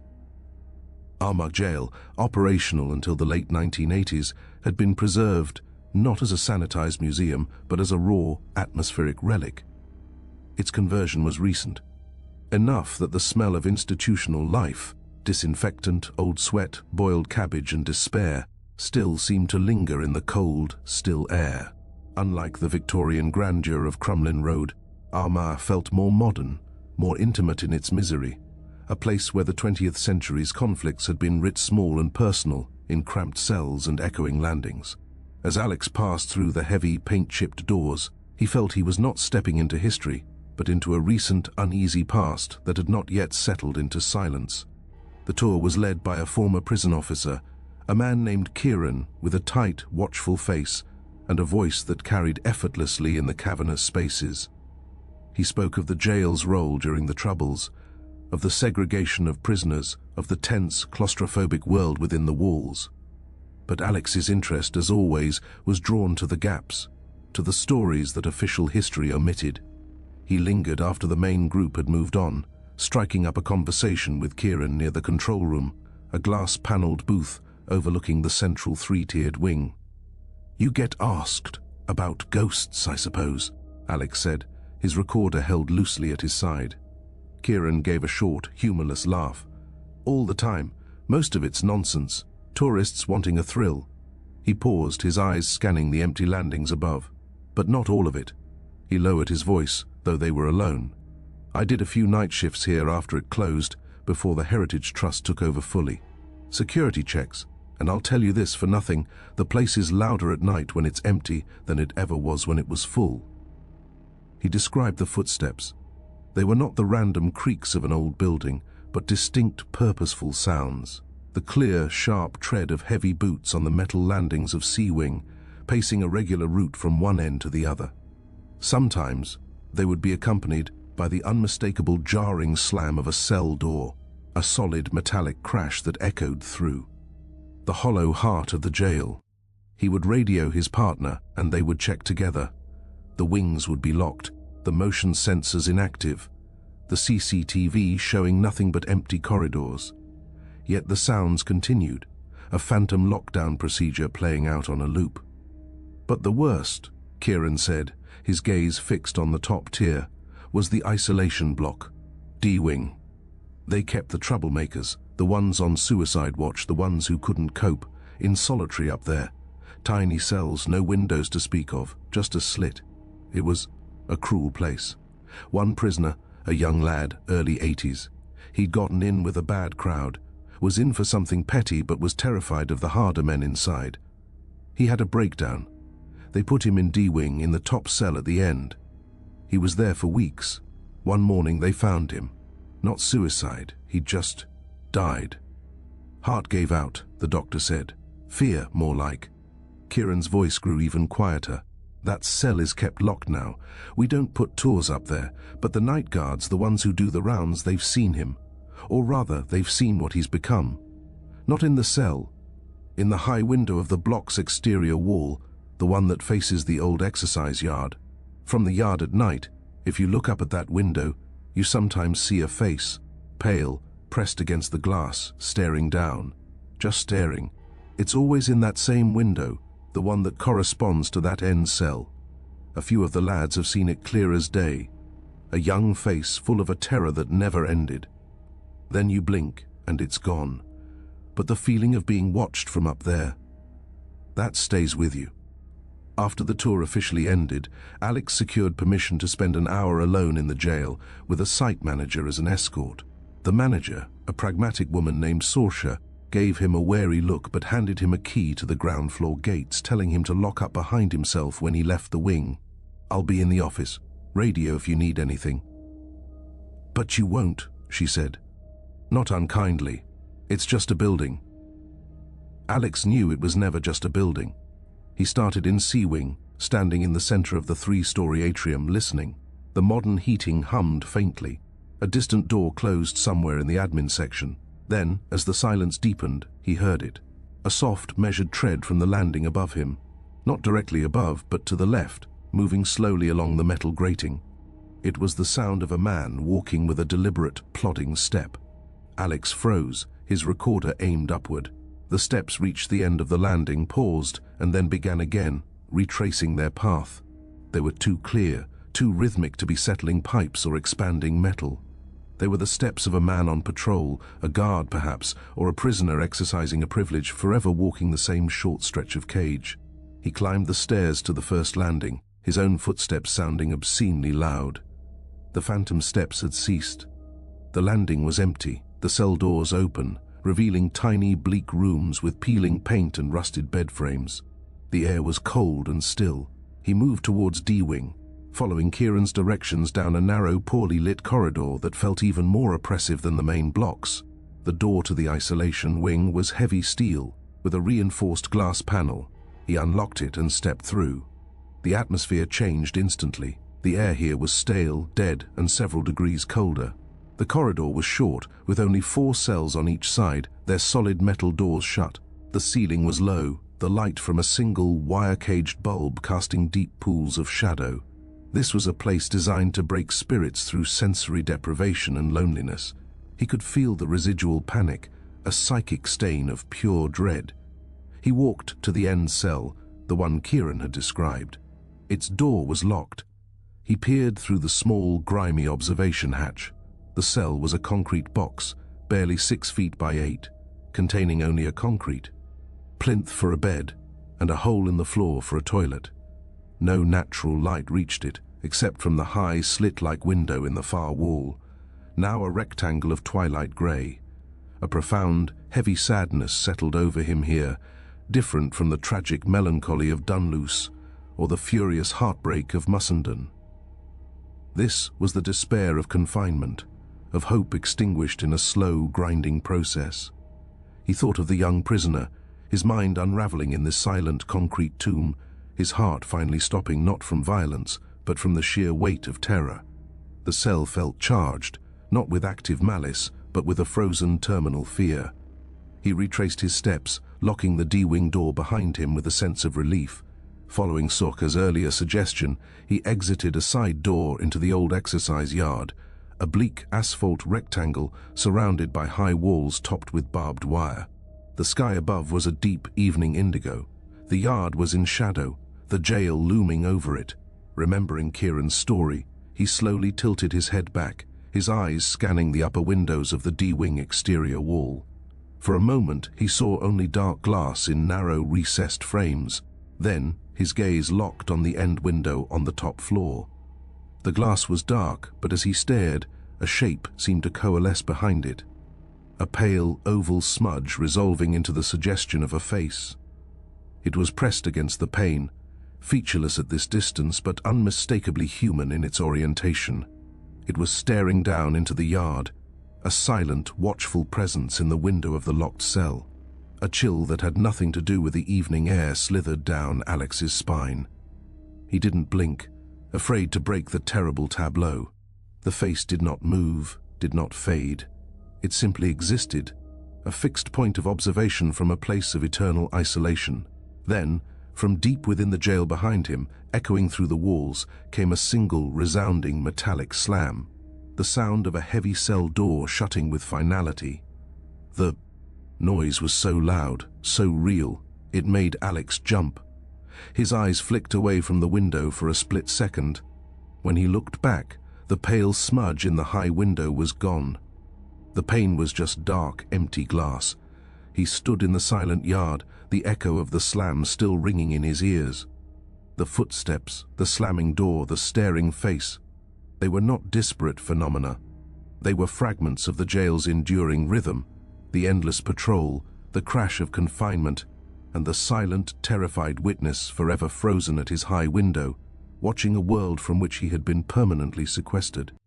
Armagh Jail's haunting was one of institutional loneliness, a cycle of sound and sight that repeated the simple, awful truth that for some, within these walls, the sentence had never ended. The castle on the coast did not threaten, it invited. Ballygally Castle Hotel, with its crenellated turrets and warm, honey-coloured stone, presented a picture of welcoming old-world charm nestled between the Antrim hills and the grey sweep of the Irish Sea. Unlike the grim fortresses and melancholy ruins Alex had visited, this was a place of roaring fires, afternoon tea, and the cheerful bustle of guests. Yet, as he pulled into the gravel car park, the late afternoon sun glinting off its many diamond-paned windows, he felt the familiar quiet hum of anticipation. Here, the haunting was not a public spectacle, but a private, domestic ghost story, one that had been woven into the very fabric of hospitality for centuries. He was not here to tour, he was here to stay, to sleep within the walls that held one of Northern Ireland's most persistent and intimate phantoms. Checking in at the oak-panelled reception, the atmosphere was one of cozy luxury. A peat fire crackled in a great hearth, the air scented with wood smoke and polish. The young woman behind the desk handed him a heavy, old-fashioned key attached to a brass fob. She smiled warmly, but her eyes held a knowing glint as she said, "You're in room 207, sir. It's one of our lovely sea view rooms. If you need anything, or hear anything, just ring down." The slight pause before hear anything was deliberate, a subtle nod to the castle's famous resident. After settling into his room, a comfortable, modernized space with thick carpets and floral drapes that belied the building's 17th century origins, Alex descended to the lounge. He ordered a pot of tea and took a seat by a window overlooking the gardens, his notebook open. It wasn't long before the manager, a discreet man in a tailored suit named Mr. Campbell, approached. He had been informed of Alex's project and offered to share what he knew, his manner professional yet tinged with a quiet pride in the castle's unique heritage. "The story belongs to Isabella Shaw," Mr. Campbell began, his voice low and measured. "She was the wife of James Shaw, the Scotsman who built this castle as a family home in 1625. The marriage, by all accounts, was not a happy one. James desired a male heir. Isabella bore him a daughter. Local law says he grew cold, then cruel. He locked her away in one of the tower rooms, a prisoner in her own home. He gestured vaguely upward. The details are murky, lost to time, but the end is not. One night, during a fierce storm, Isabella either jumped or was pushed from a high window. She fell to her death on the stones below. James Shaw told the authorities it was an accident, a tragic slip. The matter was closed. But Isabella, she never left. He explained that the phenomena were not the stuff of dramatic apparitions, but of subtle, unnerving intrusions. The most common report, one logged by the hotel for decades, was of knocking. Not random raps, but a polite, persistent tapping on guest room doors, usually in the dead of night. Guests would answer, expecting a late arrival or a forgetful neighbor, to find the corridor empty and silent. The knocking would sometimes move to another door down the hall. Staff had experienced it. While cleaning empty rooms, a clear, patient knock from the other side of a door they had just locked. "Then there are the sightings," Mr. Campbell continued, pouring more tea. "Almost always in the corridors, especially on the second floor. A woman in an old-fashioned dress, grey or dun-colored, seen from behind or out of the corner of the eye. She is described as walking slowly, as if searching for something, or simply drifting. She never confronts anyone, never speaks. She turns a corner and is gone. Housekeeping sometimes reports a feeling of being watched, or a sudden chill in a perfectly warm hallway." He leaned forward slightly. "And then there is room 202. We don't advertise it, but it's the epicenter. That room corresponds to the location of one of the old tower chambers. Guests staying there report the most vivid experiences, the feeling of someone sitting on the edge of the bed in the night, the distinct impression of a female presence standing by the window, cold spots so intense they can see their own breath. We've had people check out at 3 in the morning, refusing to stay another minute. We now use it as a last resort, only when the hotel is fully booked, and we always warn the guests." He gave a small, apologetic smile. "Some find it part of the charm, others do not." As dusk settled over the sea, turning the water to hammered lead, Alex took a walk through the castle's public areas. He climbed a narrow, winding staircase to the second-floor corridors. The atmosphere here was different from the cozy lounge below. The carpets were plush, the wallpaper a traditional pattern, but the lighting was softer, the shadows in the corners deeper. The long hallway seemed to recede into a dim infinity.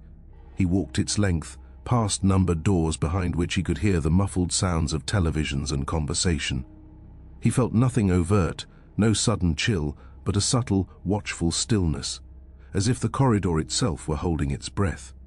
He found the door to room 202. It looked no different from any other. Polished wood, a brass number, a peephole. He stood before it, his hand not touching the surface.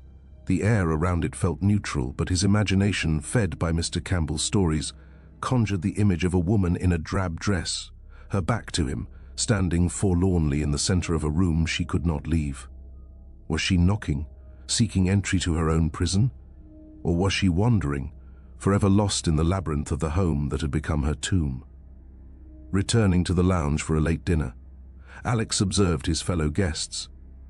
A family with young children laughed over dessert. An elderly couple sat in comfortable silence by the fire.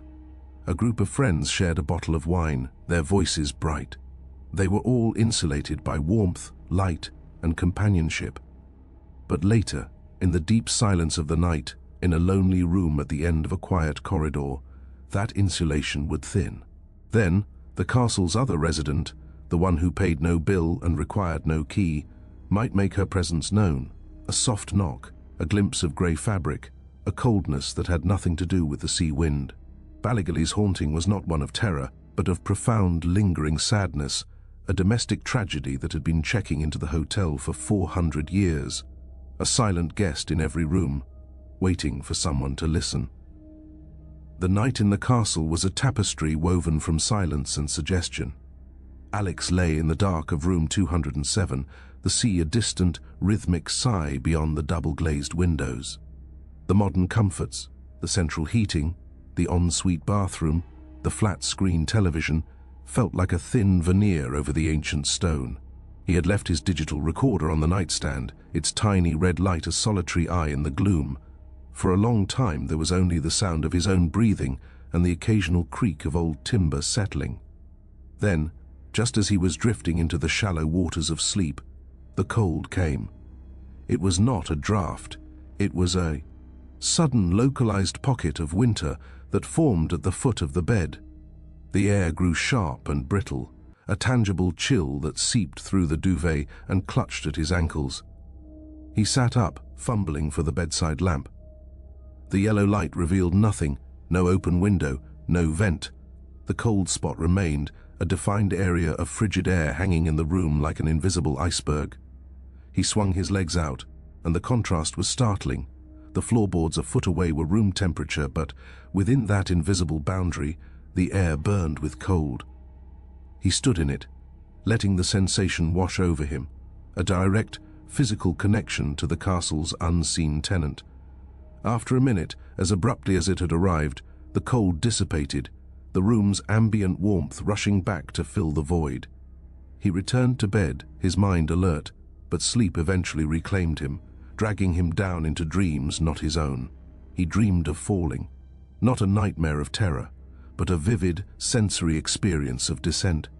He was a woman, the world tilting violently, a rush of cold air tearing at long skirts, the hard, geometric lines of a castle window frame flashing past. There was no fear, only a vast, weary resignation, a final release from a profound and private sorrow. Then the impact, not a crash but a sudden, silent cessation, emerging with the cold, unyielding ground. He woke with a gasp, the echo of the fall still vibrating in his muscles, the ghost of that feminine despair clinging to his waking mind like cobwebs. He checked the clock, 3:17 a.m. The room was still, the recorder's light steady. He lay back, the dream's emotional residue a cold stone in his chest. Isabella Shaw had just visited him. Morning brought grey light, and the smell of breakfast from the dining room. Over coffee and toast, Alex interviewed a family from Manchester who had stayed at the castle the previous week. The parents, Julie and Ian, spoke in hushed, slightly embarrassed tones, while their 9-year-old daughter, Chloe, coloured quietly on a paper placemat, seemingly undisturbed.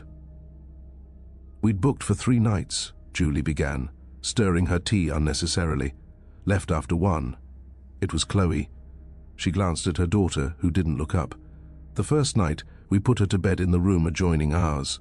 An hour later, we heard her talking. Not sleep-talking, but a proper conversation. We listened at the door. She was asking questions and then pausing, as if listening to answers. She was asking about a sad lady, about why her room was so cold, about where the pretty garden had gone. Ian took over, his voice firm but his eyes uneasy. We went in. She was wide awake, sitting up in bed. She said the sad lady was sitting in the chair by the window. She described a dress, like in the old pictures downstairs. She said the lady was nice but very lonely and that she'd lost her little girl. There was no one in the chair. The room was freezing though. I mean properly cold. We checked the radiator, it was piping hot. We brought Chloe into our room and the 3 of us spent the night in one bed. In the morning we packed and left. No arguments, no discussion, we just couldn't stay. Chloe finally looked up, her crayon poised. She was nice, she said simply, but she made the room all chilly. Then she returned to her drawing, a picture of a tall castle with a small, frowning figure in a high window. The interview left Alex pensive. The child's interaction suggested an intelligence, a consciousness that could engage, not just a residual imprint. The mention of a lost daughter added a new, heartbreaking layer to Isabella's story. A grief within a grief. Had James Shaw locked away not just a wife who failed to bear a son, but a mother mourning a lost child. The tragedy deepened, becoming more intimate, more human. Later that afternoon, Alex sought out one of the longest-serving members of the housekeeping staff, an older woman named Bridie with kind eyes and a no-nonsense manner. Over a cigarette break in a sheltered corner of the sea-facing garden, she spoke freely. "I've seen her twice in 20 years, Bridie said, exhaling smoke into the salt air. Once on the back stairs, just a grey shape turning the corner. Once in the long corridor on the second floor. She was clearer that time, just standing, looking out a window at the sea. I called out, thinking she was a guest who'd lost her way. She turned her head just slightly. I didn't see a face, not really, just an impression of sadness so thick you could taste it. Then she wasn't there. The window was empty." She stubbed out her cigarette. "But it's not just seeing, it's the tower room, the one they keep sealed." Alex's interest sharpened. "Sealed?" Bridie nodded, lowering her voice. "Top of the west turret. The door's been locked for decades, maybe longer. Management says it's structural, unsafe. But my gran, who worked here as a maid in the 40s, said it was Isabella's prison. The room James Shaw locked her in. They say after she died, no one could stand to be in it. Cold like the grave, and a feeling of such despair it would make you sick. So they locked it up and threw away the key. Every now and then, a new manager gets curious, talks about opening it up, restoring it. Something always happens. A pipe bursts, a window breaks, someone takes a bad fall on the stairs nearby. It's as if the castle itself doesn't want it opened. As if some secrets are meant to stay bricked up." She gave him a long, level look. "You're a sensible man by the look of you. You've been listening to all our stories. Just remember, some doors are locked for a reason. That room holds more than dust, it holds her heartache, and some things, once let out, can't be put back." As evening drew in, Alex stood in the garden, looking up at the west turret. The setting sun glinted off its narrow, slit-like windows. One of them, on the very top floor, was darker than the others, its glass obscured by what looked like an interior shutter, or perhaps centuries of accumulated shadow. The sealed room, the heart of the mystery. He imagined the heavy door, the unused key, the silent space within that held the concentrated essence of a 400-year-old sorrow. Bridie was right. It was a secret the castle guarded fiercely. That night, no cold spots visited room 207. No dreams of falling disturbed his sleep. But as he lay awake in the quiet hour before dawn, he heard it, a soft, polite, but unmistakable tap-tap-tap on a door somewhere down the corridor. It was not his door. It was a few rooms away. It came again, patient and lonely. Then silence. No door opened, no voice called out. The knocking, he understood, was not a request for entry. It was a signal, a forlorn echo of a woman forever seeking a way out of her labyrinth, her grief so immense it had seeped into the mortar, chilling the rooms, visiting the dreams of strangers and whispering through the lips of children. Ballygully's ghost was not a spectacle, she was a permanent, sorrowful guest, and her story, hinted at in sealed towers and midnight knocks, was one of domestic confinement that had outlasted stone and memory alike. The library was a cathedral of quiet, a vast hallowed space where the only gods were knowledge and the relentless pursuit of it. The Maclay Library at Queen's University Belfast, with its modern glass facade and soaring light-filled atrium, was a temple to the 21st century. A far cry from the crumbling castles and shadowy prisons Alex had grown accustomed to. Yet, as he passed through the automatic doors into the hushed, climate-controlled air, he felt the familiar, subtle shift. Here, amidst the hum of computers and the soft rustle of turning pages, the haunting was not of ancient sorrow, but of academic pressure so intense it had transcended the mortal coil. The stories spoke not of knights or prisoners, but of a student who had studied himself to death and whose restless, scholarly spirit refused to graduate. The legend was a modern folklore, passed down through generations of undergraduates with the solemnity of an oral tradition. During exam season, in the deep, silent hours past midnight, a ghost was said to wander the upper floors of the library. He was not a dramatic spectre, but a subtle, unnerving presence. Books would be found rearranged on shelves where no one had been working, open to obscure, relevant passages a struggling student needed. Those burning the midnight oil alone in a carrel would sometimes glance up to see a pale, tired-looking young man in outdated student attire sitting at a nearby desk, his head buried in a book. When they looked again, he would be gone, leaving behind only a faint, cold patch of air and the lingering scent of old paper and instant coffee. The story's core was a specific tragedy. Decades ago, a final-year student, overwhelmed by the pressure of his exams, had suffered a fatal aneurysm while studying in the library's old building. He had died at his desk, his face resting on an open textbook. His ghost, it was said, had simply carried on, eternally preparing for a test he would never sit. Alex began his investigation in the bustling cafe on the ground floor, a space of clattering cups and murmured revision groups.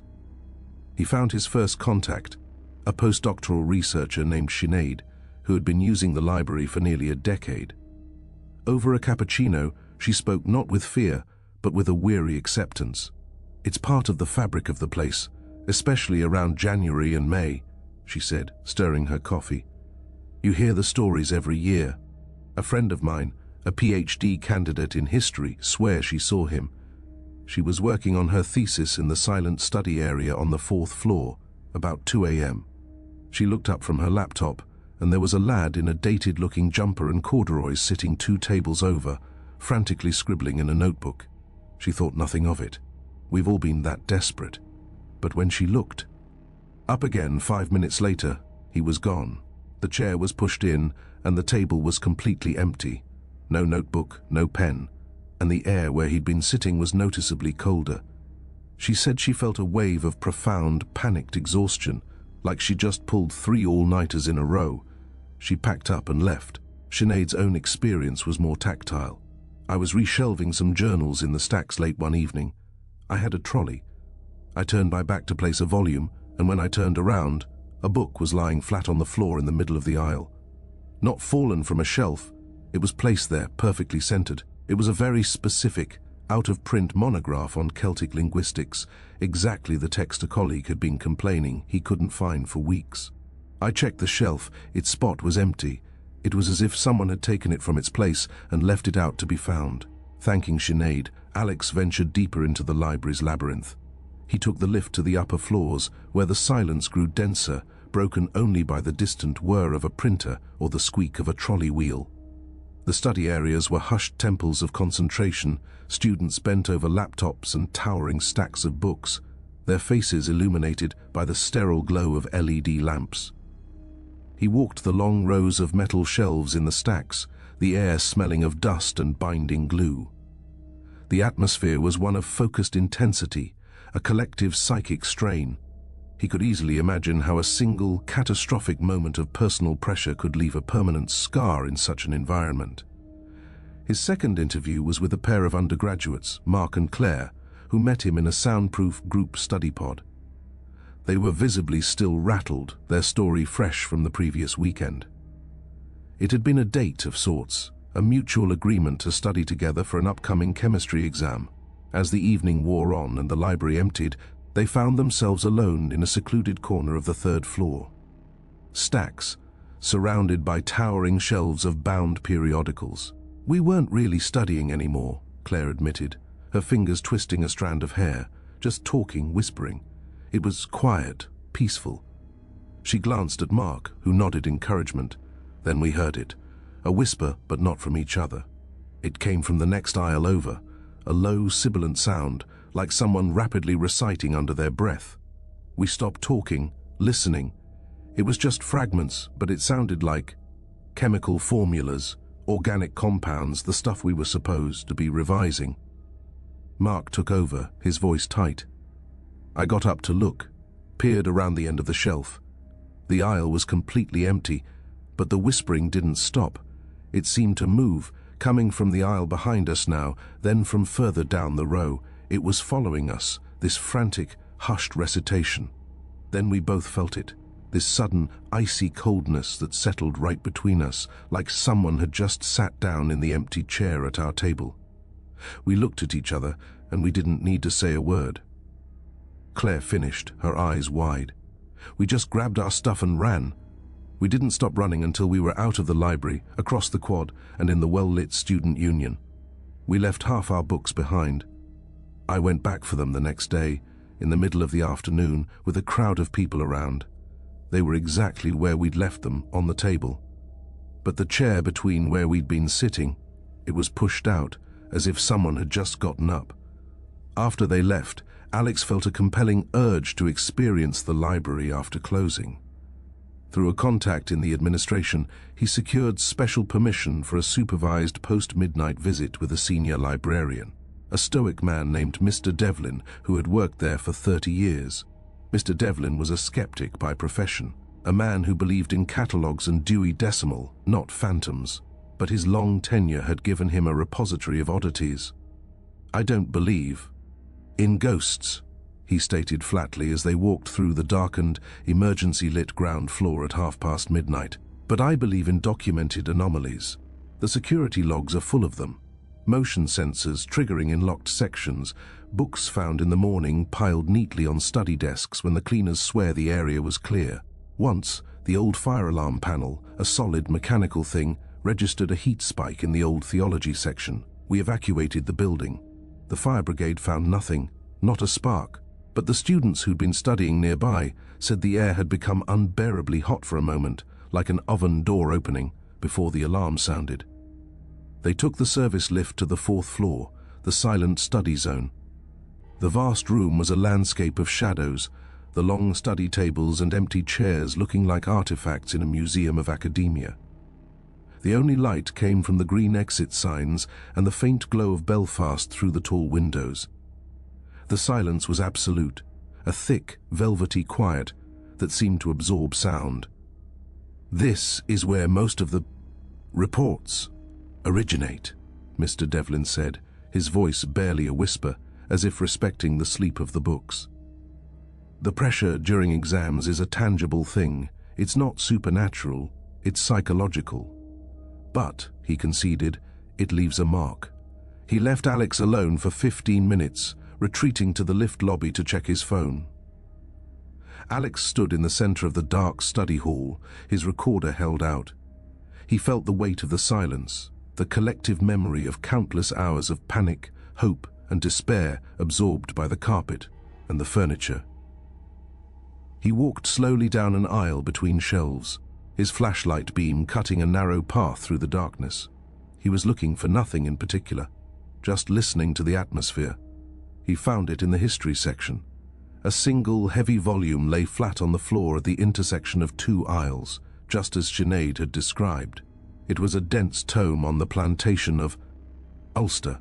He was certain it hadn't been there moments before. He would have tripped over it. He bent to pick it up. The book was cold, its cover damp with condensation, as if it had just been brought in from a freezing night. As he lifted it, a slip of paper fluttered out, an old-style library checkout card, blank except for a single faded due date stamp from 1978. The air around him dropped 10 degrees, a sudden, shocking cold that misted his breath. From the dense shadows of the adjacent aisle, he heard the clear, rapid sound of pages being turned, a frantic, searching rustle of paper. Then, a whisper. It was close, right beside his ear, a breathless, desperate murmur. "The subsidiary causes. Remember the subsidiary causes." The voice was young, male, strained with exhaustion. Alex froze, the cold book heavy in his hands. He turned his head slowly. There was no one there, only shadows and shelves receding into blackness. The rustling of pages stopped. The intense cold began to recede, fading back to the ambient chill of the nighttime building. He didn't wait for Mr. Devlin. He carefully placed the book on a nearby trolley and walked, his steps measured but urgent, back toward the pool of light by the lifts. The librarian looked up, raising an eyebrow at Alex's expression. "Find anything?" Mr. Devlin asked. Alex simply nodded, not trusting his voice. He had found the heart of the library's haunting. It wasn't a ghost of tragedy in the traditional sense, but a ghost of process, of relentless, unsustainable effort. The student who died hadn't been murdered or betrayed. He had been consumed by the very system that surrounded him. His spirit was now a permanent part of that system, a spectral teaching assistant forever rearranging books, whispering prompts, and sharing in the silent, panicked communion of exam season. His haunting was one of shared anxiety, an eternal, empathetic presence in the place where he had literally worked himself to death, still trying to help. Others passed the test he never could. The sea did not whisper here, it roared with the memory of shattered timber and dying men. The Giant's Causeway, with its geometric wonder of basalt columns, was a place of mythic primordial power. But Alex had not come for the legends of Fin Mac Cool. He stood on the cliff-top path east of the visitor center, the wind a furious, salt-laced entity tearing at his coat, his gaze fixed on a stretch of churning, foam-flecked water known as Lacada Point. Below those iron-grey waves lay one of the greatest maritime tragedies of the Spanish Armada, the wreck of the Galleass Girona. And on this wild, lonely shore, the ghosts of that disaster were said to walk, not as echoes in stone, but as phantoms borne on the sea mist, their cries lost in the crash of the surf. The history was a stark ledger of catastrophe. In October 1588, the Girona, a mighty vessel packed with survivors from other wrecked Armada ships, was attempting to flee the wrath of the Atlantic and circumnavigate Ireland to reach safety in Scotland.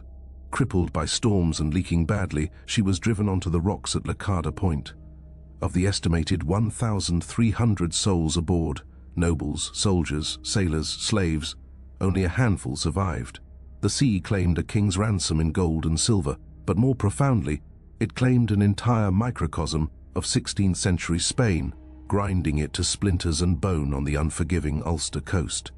The treasure had been largely recovered by modern divers, but as Alex looked down at the boiling cauldron of water, he understood that some losses could never be salvaged. The Girona had left more than gold on the seabed. She had left an enduring stain of terror and despair. He met with a local historian, an elderly man named Padraig, who lived in a whitewashed cottage overlooking Port Ballintrae. Padraig's study was a cave of maritime charts, yellowed documents, and artifacts recovered from the shore. A twisted silver spoon, a water-worn piece of olive jar, a single corroded lead shot. His voice, when he spoke of the Girona, held none of a collector's thrill, only a somber reverence. "They came ashore for weeks afterwards," Padraig said, his fingers tracing the line of the coast on a map. "The bodies, in every cove and inlet for miles, Spanish nobles in sodden velvet, common sailors in rags, all tangled in seaweed. The locals buried them where they found them, in unmarked graves.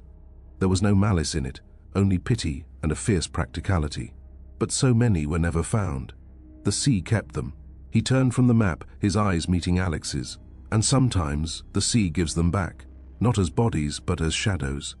He described the sightings, reports that had trickled in for generations, always from solitary walkers on the cliff paths at dusk or dawn, or from fishermen out in the early mists.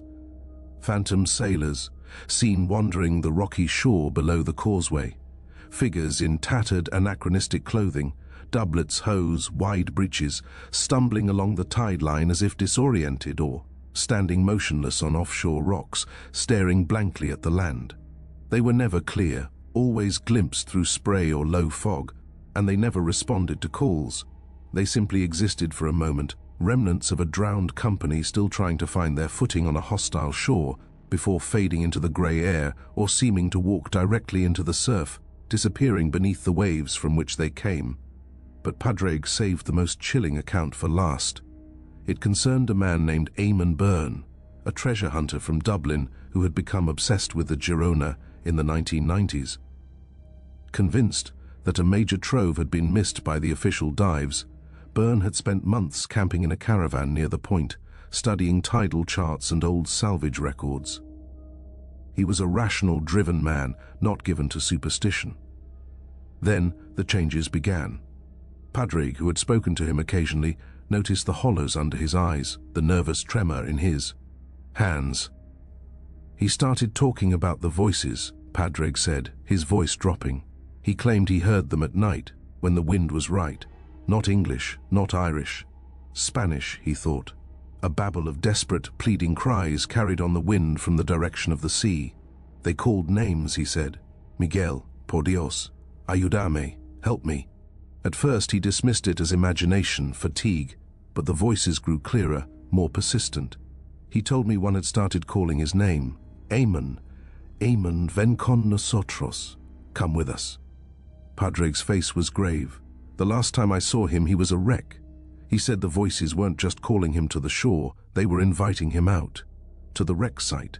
He was terrified, but also compelled. He said it felt like a debt was being called in, a debt owed by anyone who disturbed their rest. 2 nights later, he vanished. His caravan was found empty, the door swinging in the wind. His boat was still moored in the harbor. They found his boots on the rocks at Lacada Point, neatly placed side by side, as if he had stepped out of them and walked into the sea. His body was never recovered. The story hung in the cottage's quiet air, more chilling than any spectre. A ghost that did not just appear, but beckoned. A haunting that actively sought to reclaim. As evening drew in, Alex drove to a lay-by near the headland. He wrapped himself against the biting wind and walked out towards the point, the roar of the sea growing to a deafening crescendo. The causeway's geometric order lay to his west, but here, the coast was a chaos of black rock, surging white water, and deep, sucking pools. The sky was a bruised palette of grey and purple, the light leaching from the world. He stood as close as he dared to the edge, looking down at the seething maelstrom where the Girona had met her end. The cold was profound, a wet, penetrating chill that went deeper than the temperature. It was the cold of deep water and deep time. He raised his recorder, but its microphone was instantly overwhelmed by the elemental fury of wind and wave. He lowered it, choosing instead to simply watch and feel. At first he saw only the relentless assault of the ocean. Then, as a particularly dense spray of spume blew across a jagged outcrop of rock 20 yards offshore, a shape seemed to coalesce within the mist. It was tall, upright, a dark silhouette against the foam. It stood on the rock, a seemingly impossible feat given the surge washing over it. The shape was human, its outline suggesting a bulky, unfamiliar silhouette, a cloak perhaps, or a waterlogged coat. It did not move. It simply stood, facing the cliff where Alex stood, a sentinel of the deep. A shiver that had nothing to do with the wind traced Alex's spine. He blinked, wiping salt spray from his eyes. When he looked again, the outcrop was empty, just black stone gleaming wetly under a fresh assault of wave. He turned his gaze to the rocky shore below the path. The tide was receding, leaving behind slick platforms of stone and treacherous pools. In the failing light, movement caught his eye, a flicker of grey near a tidal cave. He focused, straining to see. For a second he discerned not one, but several faint, shambling shapes moving slowly along the water's edge. They were insubstantial, more a disturbance in the twilight, a gathering of shadows that mimicked human gait. They moved with a dreadful, weary slowness, figures forever condemned to patrol the margin between land and sea, unable to fully reach either. Then a wave crashed, sending a curtain of spray across the scene, and when it cleared, the shadows were gone. The shore was empty. Darkness fell swiftly. Alex made his way back to the lay-by, the wind now carrying a new, mournful note as it whistled through the rocks. As he reached his car, he stopped, listening. Beneath the roar, he heard it, or thought he did. A faint, polyphonic murmur, a cacophony of distant, drowned voices, not in English, rising and falling on the gusts. It was the sound of panic frozen in time, a sonic fossil of a ship's final moments. It called no names, issued no invitation to him, but its message was clear. This was not a place for the living after dark. The Girona's crew were still trying to come ashore, and their ghosts, born of sudden violent immersion and eternal cold, held a silent, desperate court on this lonely stretch of coast, waiting perhaps for a tide that would never turn, or for a living soul to heed their watery call and join their number. The ruin was not a castle in any grand sense. It was a stubborn, broken tooth of history clinging to a sea-blasted promontory. Dunseverick Castle, or what remained of it, was a solitary fragment of wall and the grassy outline of foundations perched on a sheer cliff above the North Atlantic. Its strategic importance to ancient Irish kings was lost to the relentless erosion of wind and wave, leaving only a windswept, lonely sentinel.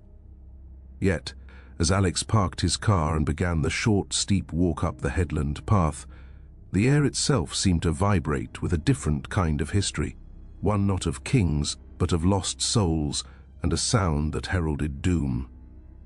Here, the haunting was auditory, a phantom melody that rode the storm winds, a piping heard by generations before the sky broke open. The path was narrow, the grass on either side bent permanently eastward by the prevailing gales. To his left, the land fell away in green slopes to small rocky inlets. To his right, it dropped sheer to the booming surf 70 feet below. The castle fragment stood ahead, a jagged silhouette against a vast, tumultuous sky of racing grey clouds. The sense of exposure was total, the wind a constant roaring presence that scoured the headland clean of all but the hardiest thrift and sea pink. This was a place where the elements ruled, and any human story felt fleeting, fragile. But one story had endured, not in stone, but in sound, the lament of the phantom piper, heard in the hours before a storm, a lonely, skirling tune that seemed to rise from the cliffs themselves or drift in from the sea. Alex reached the level area of the fortification, little more than a raised platform of grass defined by low, tumble-down walls. The view was breathtaking and desolate. The sea stretched to the horizon, a churning plate of lead and whitecaps. He had arranged to meet a member of a local historical reenactment group, a man named Connor, who had experienced something here that transcended period costume and staged battles. Connor arrived shortly after, a sturdy man in his 40s with a wind-reddened face and thoughtful eyes. They found a relative Lee behind the largest fragment of wall, and Connor began his story, his voice raised against the wind. "We were here for a small event, maybe 5 years back," Connor said, his gaze fixed on the distant sea. "A gathering to mark the castle's history, with a few of us in early medieval gear, tunics, cloaks, that sort of thing. The weather was changeable, but nothing alarming." As the afternoon wore on, a mist started rolling in from the west, the kind that comes in fast, swallowing the headlands. We were packing up. Then I heard it. He paused, listening as if to the memory. Piping, Wheelian pipes, clear as day, a slow, mournful air, not a jig or a reel. It was beautiful and utterly sorrowful. It seemed to come from everywhere and nowhere, from the mist, from the cliff face below us, from the ruins themselves. A few of us heard it. We stopped, looking at each other. No one was playing. We were the only ones on the headland. Connor's expression grew distant. Then the mist thickened, proper fear Gortak, hungry grass, fog. And in the fog we saw them, shapes, figures, not us. They were faint, like shadows made of thicker mist, but they were moving, dozens of them, emerging from the seaward side of the ruins. Men in what looked like older, rougher dress than ours, some with the suggestion of shields. And spears. They were forming up, a silent, spectral host mustering on the cliff edge. They weren't looking at us. They were looking out to sea, as if awaiting an attack from the water. The piping grew louder, more urgent, a rallying cry without words. We stood frozen, not in fear, but in awe. It felt like we'd stumbled through a tear in time, witnessing a moment of desperate preparation from centuries ago. Then a stronger gust of wind came, the fog swirled, and they were gone. The piping stopped as suddenly as it had begun. The silence afterwards was heavier than any I've known. 2 hours later, the biggest thunderstorm of the summer broke over the coast. Lightning struck the sea just offshore from here. He looked at Alex, his story told. "I've been a reenactor for 20 years. I know the power of suggestion, of atmosphere. But this was different. We all saw it. We all heard it. It wasn't a performance. It was a memory playing itself back." Alex spent the next hour walking the perimeter of the site, the wind a constant companion. He tried to imagine the scene Connor described, the ghostly army mustering in the fog, summoned by the piper's lament. It was a haunting of collective duty, of a community facing an existential threat from the sea, their terror and resolve fossilized in the cliff-top air. But as he researched, he found a more modern and more sinister footnote to the legend. Several years before Connor's experience, a hiker had vanished from this very headland. His name was Sean Mullen, an experienced walker tackling the Causeway Coast Way. He had been last seen by a fellow hiker at a nearby hostel, mentioning he planned to catch the sunset at Dunseverick. The weather had been clear, but a rapid, unforecast fog had rolled in, blanketing the coast. Sean never returned. A massive search operation found no trace, no body, no discarded gear. The only clue came from a couple walking their dog on the headland path an hour before the fog descended. They reported hearing the distinct, beautiful sound of Uilleann pipes coming from the direction of the castle ruins, though they could see no one there. They thought it odd, but charming. In his final frantic phone call to a friend, made just as the fog closed in, Sean's last words, crackling with poor reception, were, "Can't see a thing. Following the pipes, they sound so close." Then the call cut out, and he was never heard from again. The two stories wove together in Alex's mind, the ancient ghostly muster and the modern disappearance. Was the piper a siren call, luring the living into the same liminal space where the spectral soldiers waited? Or was it a residual echo, a sound that manifested with the fog, and Sean Mullen had simply gotten lost, his mind latching onto the phantom sound as a guide in the blinding whiteness? As the afternoon waned, the sky to the west darkened from grey to a bruised purple. The wind, already strong, picked up a keener edge, carrying the sharp metallic scent of impending rain. Alex felt the barometric pressure drop, a physical weight on his eardrums. He decided to wait, to see if the legend would manifest for him. He found a sheltered hollow in the lee of the main wall, sat on the damp grass, and turned on his recorder. For a long time, there was only the roar of the wind and the distant rhythmic crash of waves. The first fat drops of rain began to fall, sporadic and heavy. Then, as the light took on a strange greenish-grey cast, he heard it. It was faint at first, woven into the fabric of the wind, a high, reedy note, then another, forming the beginning of a melody.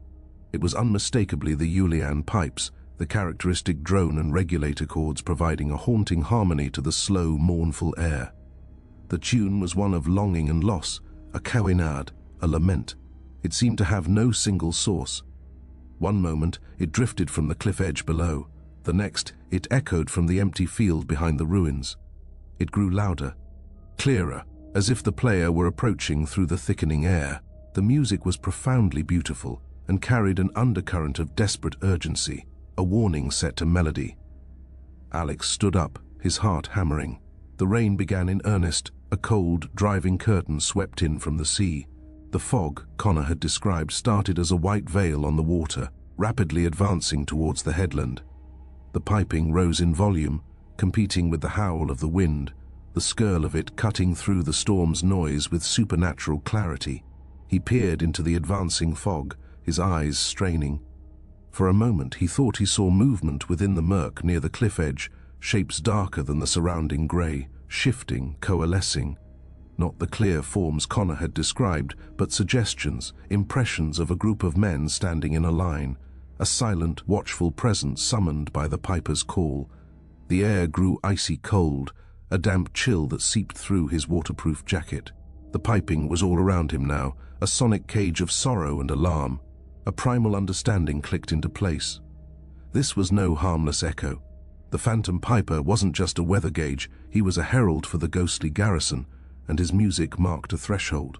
When the fog rolled in with the storm, the boundary between now and then grew thin, and the lost ones, the ancient defenders and perhaps those like Sean Mullen who had followed the sound, became visible, audible. To follow the music was to step towards that threshold. With a final, piercing high note that seemed to hang in the air long after it ended, the piping ceased. The silence that followed was shocking, filled only by the lash of rain and the boom of the sea. The fog swirled around the ruins, obscuring the path back. The dark shapes were gone. Alex didn't wait to see if they would return. He turned, orienting himself by the faint outline of the wall, and began to half walk, half stumble back along the path, the driving rain at his back. The image of Sean Mullen, phone to his ear, stepping into the blinding fog towards a sound that promised guidance but led only to oblivion, was vivid in his mind. Dunseveric's haunting was a trap, a siren song of timeless duty and despair, played on phantom pipes to an audience of the lost, calling them into the mist where past and present, the living and the dead, blurred into one eternal storm-tossed vigil on the edge of the world.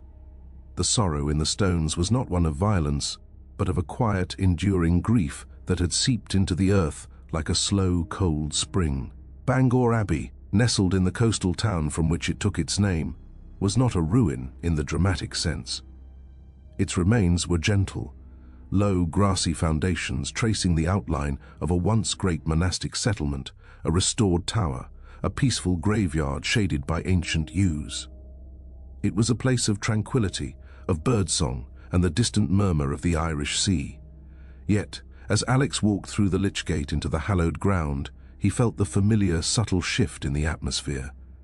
Here, amidst the well-kept graves and the scent of damp grass and old roses, the haunting was one of maternal loss, a ghost story stripped of all horror, save the pure, unassuaged ache of a child gone too soon.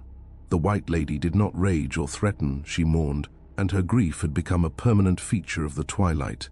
The legend was simple, its power lying in its universality. Centuries ago, the story went, a young mother from the Abbey community had lost her infant child to one of the countless fevers that swept through medieval settlements. Overwhelmed by a sorrow that prayer could not touch, she had taken to wandering the Abbey grounds and the adjoining graveyard at dusk. Dressed in a simple white shift, her arms empty, her face a mask of silent tears. She had died not long after, some said of a broken heart, and was buried in an unmarked pauper's grave.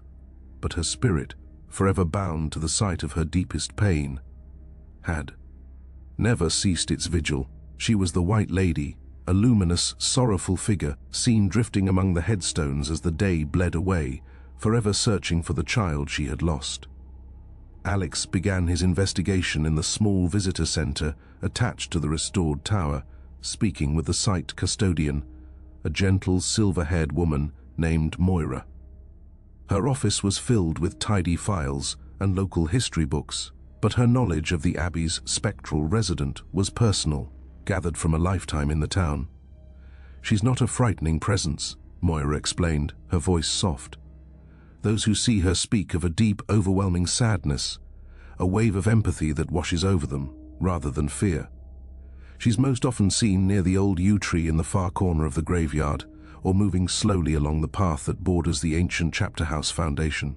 Always at dusk, always alone." She opened a ledger, not an official log, but a simple notebook where she had, over the years, jotted down visitors' accounts. The entries were brief, poignant. July 12, 2018, American tourist, elderly woman, reported seeing a shimmering white shape near the east wall. Said she felt an urge to cry, though she was in a happy mood. October 31st, 2020, local man walking his dog at sunset claims a woman in white passed through the gate ahead of him, then vanished. Dog whined and pulled for home, but Moira's expression grew more solemn as she turned a page. There was an incident last autumn.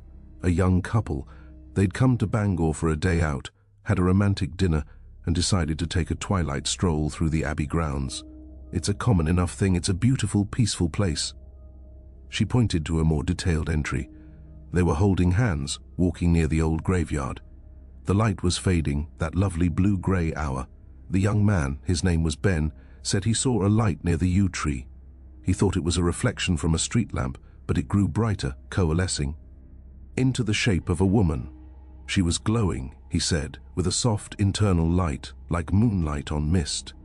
She was facing away from them, her head bowed. Then she turned. Moira looked up at Alex.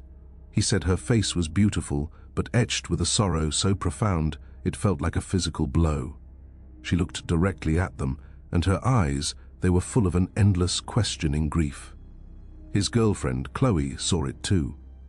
She described a coldness that locked her joints, not from fear, but from a sudden vicarious despair, as if she were feeling the woman's loss as her own. They didn't scream, they just turned and ran. They ran all the way back to the seafront car park, got in their car, and drove back to Belfast without a word. "And the backpack?" Alex asked, recalling the summary. Moira nodded. Ben had been carrying a small olive-green rucksack with their water bottles and a jumper. In their panic, he dropped it. They realized it was missing the next morning. Ben was reluctant, but Chloe insisted they go back for it. They returned at midday in bright sunshine. They found the backpack exactly where he'd dropped it, on the gravel path just inside the graveyard gate, but it was untouched. The clasp was undone, and the contents were undisturbed. That, they said, was almost stranger than the apparition. They'd half expected it to be gone, or torn open. But it was as if it had been politely ignored by the very atmosphere, left as a testament to their flight. They took it, and haven't been back since. Thanking Moira, Alex spent the afternoon walking the Abbey grounds. He traced the outline of the monastic buildings, his feet on soft grass where stone flags had once lain. He sat on a bench in the graveyard, reading the inscriptions on weathered headstones, some centuries old, some recent. The peace was genuine, the sense of sanctity palpable. But as the sun began its descent, casting long, distorted shadows from the yew trees, the character of the place subtly altered. The birds fell silent. The ambient noise of the town seemed to recede, muffled by an invisible blanket. The air grew still and cool. The graveyard, a place of historical interest by day, became a realm of quiet memory by twilight. Alex positioned himself with a view of the famous yew tree, a massive gnarled sentinel that seemed to hold the dusk in its dense, dark branches. He had his recorder on, but he kept his camera lowered. This felt like a vigil, not an investigation. He watched as the last of the daytime visitors departed, leaving him alone in the encroaching blue shadows. The first star appeared in the violet sky above the Abbey Tower. The cold came first, a gentle, pervasive chill that rose from the ground, carrying the scent of damp earth and decaying leaves. It was not the aggressive cold spot of a prison cell, but a general cooling, as if the day's warmth was being respectfully withdrawn. Then, in the deep shadow at the base of the yew tree, a soft luminescence began to form. It was faint, like the glow of phosphorus in deep water, a pale silvery light that had no source. It pulsed gently, then steadied, resolving into a vertical form. She was there, the White Lady, a figure of light and suggestion, taller than he had imagined, clad in a long, simple garment that seemed to be woven from the twilight itself. She was semi-transparent. He could see the darker bulk of the yew tree's trunk through her. She stood with her back to him, her head bowed, her posture one of infinite weariness and sorrow. She did not move. She simply was, a statue of grief made from condensed mist and memory. Alex held his breath, not from fear, but from a profound, respectful awe. The emotion Moira had described washed over him, a deep, empathetic sadness that had no root in his own life. It was the hollow ache of a cradle left empty, of lullabies sung to silence, of a future erased before it began.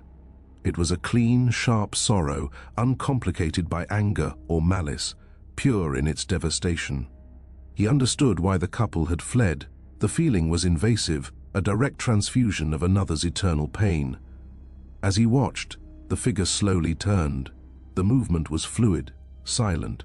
He saw her profile, the pale curve of a cheek, the dark hollow of an eye.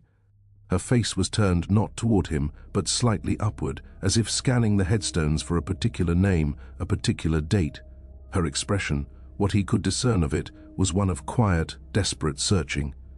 She raised a hand, a gesture of futile reaching, then let it fall back to her side.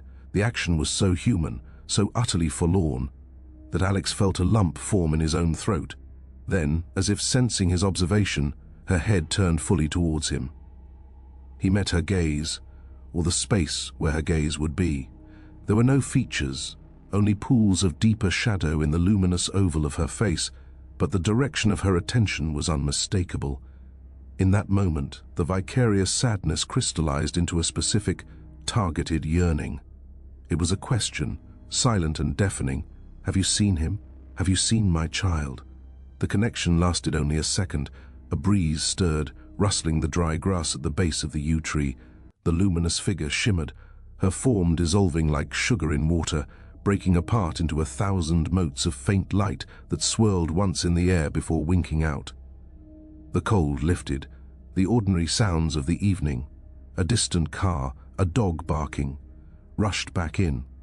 The graveyard was just a graveyard again, peaceful and dark. Alex stood for a long time in the gathering darkness. He had not been frightened. He had been witnessed, and he had borne witness. The White Lady was not a ghost in the traditional sense of an unsettled spirit. She was a manifestation of a specific, eternal emotional state. Her haunting was the persistence of love beyond death, a mother's grief so powerful it had imprinted itself on the location, replaying in the twilight hours like a sorrowful prayer on a loop.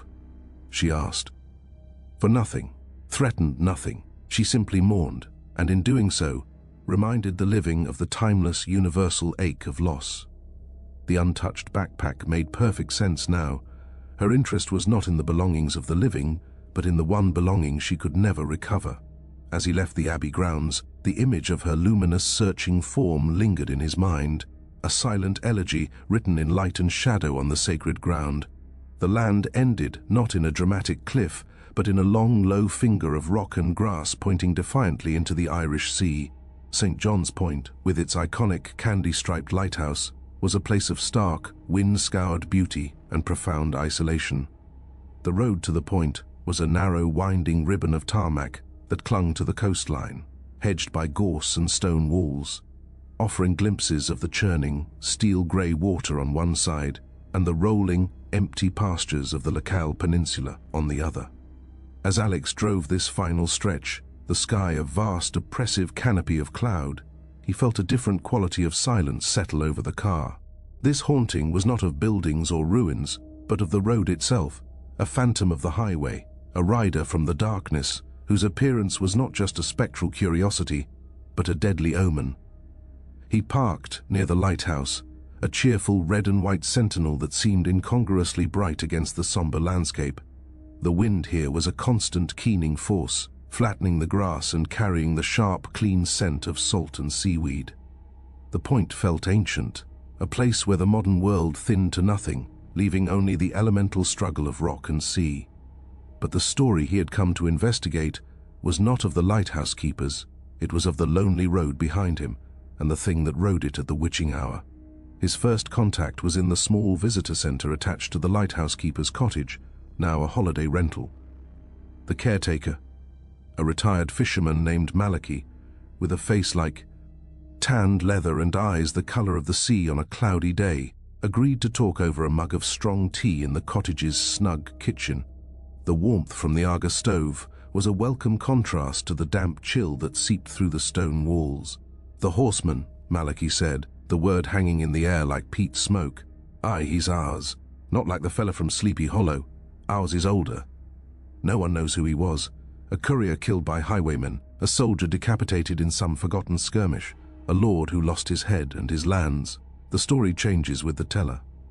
But the seeing of him doesn't." He took a slow sip of his tea.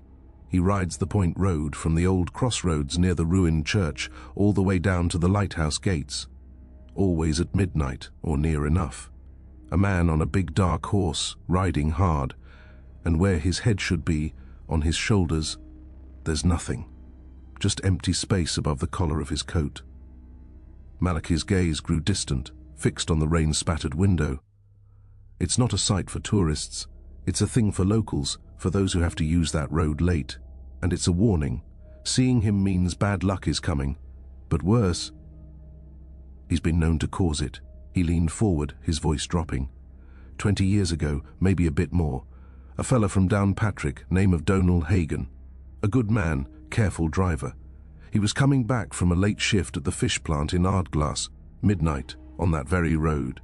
He swerved, they reckon, to avoid something in the middle of the lane. His car left the road, went through the stone wall and rolled down into the field. He was killed outright. No other cars were involved, no animals on the road. He paused, letting the crash of waves fill the silence. The police found skid marks, a sharp sudden turn, and in the mud on the verge, just beside where he'd swerved, they found a single clear hoofprint, deep, like from a heavy horse. But there were no horses in those fields, not that night, not ever. Donal's brother, who identified the body, said Donal had been terrified of the Point Road at night, said he'd joked about the headless rider just the week before. He wasn't joking when he saw him, I'd wager. The horseman doesn't just appear, he makes you avoid him, and that avoidance can be fatal. After thanking Malachi, Alex drove slowly back along the Point Road, stopping at the crossroads Malachi had mentioned. A ruined medieval church stood there, its walls skeletal against the sky, a few weathered headstones leaning in the graveyard. It was a fitting starting point for a phantom ride. He got out and walked, the wind tearing at his jacket. The road was utterly deserted, a grey line between green fields and the rocky shore. He tried to imagine the dark shape charging down this lane, the thunder of hooves on tarmac, the glimpse of the headless silhouette in a car's headlights. It was a haunting of sudden violent movement, a collision that never physically occurred but left wreckage in its wake. His next stop was the small harbour at the nearest village, a cluster of whitewashed houses huddled against the wind. He found two older fishermen mending nets in a shed that smelled of tar and brine. They were reluctant to talk at first, but the subject of strange lights on the water loosened their tongues. "The horseman's one thing," said the older of the two, a man named Seamus with hands like knotted rope, "but the sea here has its own tricks. Out there, past the lighthouse, on nights when the water's calm and the mist hangs low." He pointed a thick finger towards the mouth of the loch. Lights, like old lanterns, bobbing on the waves. Not the lighthouse beam, not fishing boats. These are yellower, softer, and they move in a line, sometimes a circle, as if held by men walking on the water. My father saw them, and his father before him. They call them the Teach Soleil, the House of Light. Some say they're the spirits of drowned sailors from the Spanish wreck that's out there, or from the countless fishing boats lost on the rocks. They're looking for the shore, but they can never find it, just lanterns, forever adrift. His companion, a quieter man named Paddy, nodded. "Saw them once myself, 10 years back, out hauling pots early, before dawn. A string of 6 golden lights, floating a foot above the water, moving against the tide. No sound, just light. Then the mist thickened, and they were gone. Didn't feel right to fish anymore that day. Came straight in." The two stories wove together in Alex's mind, the lethal rider on the land, the lost lights on the sea. Both were phantoms of passage, of journeys interrupted or eternally continued. Both were warnings. One caused crashes, the other made men abandon their catch and return to port. The Point was a nexus of such echoes, where the boundaries between the solid world and the realm of lost travelers seemed perilously thin. As dusk began to stain the sky with purple and orange, Alex returned to the Point. He had no intention of being on the road at midnight, but he wanted to feel the place in the transitional hour. He walked past the lighthouse, following a sheep track along the very edge of the headland. The sea below was a restless, heaving mass of dark water, the waves crashing against the rocks with a sound like rolling thunder. The wind was a physical force, pushing against him, demanding respect. He found a relatively sheltered hollow in the lee of a granite outcrop and sat, watching the daylight fail. The lighthouse beam began its slow, relentless sweep, carving a path through the deepening gloom. He thought of Donal Hagen, swerving to avoid a shape that should not exist. He thought of the bobbing lanterns, guides that led nowhere.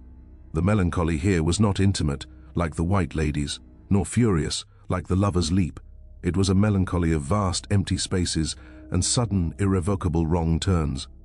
As full darkness enveloped the Point, leaving only the sweeping lighthouse beam, and the distant, lonely glow of a farmhouse miles away, Alex packed up to leave. He took one last look down the length of the Point Road, now a black ribbon invisible in the night.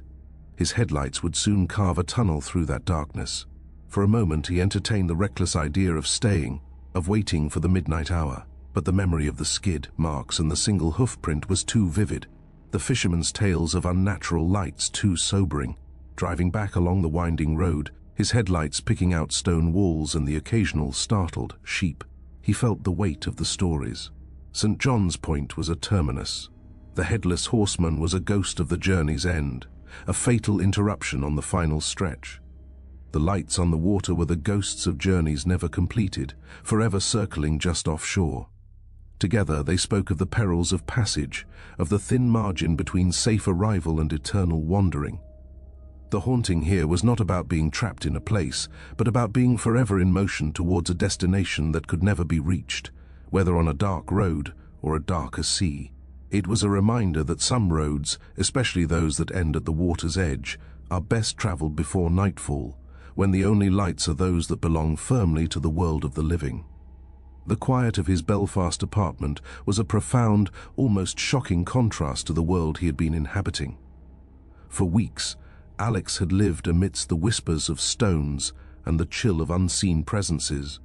Now, surrounded by the familiar clutter of his own life, the stacked books, the humming laptop, the muted city sounds through the double-glazed window, he felt like a deep-sea diver surfacing too quickly. The pressure of those other places still lingered in his bones, a residual tinnitus of the soul.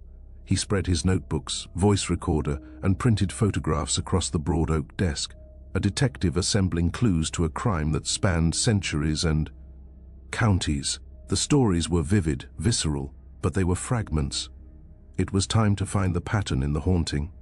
He began with the locations, marking them on a large map of Northern Ireland with colored pins: red for violent death, blue for proximity to water, yellow for unresolved secrets.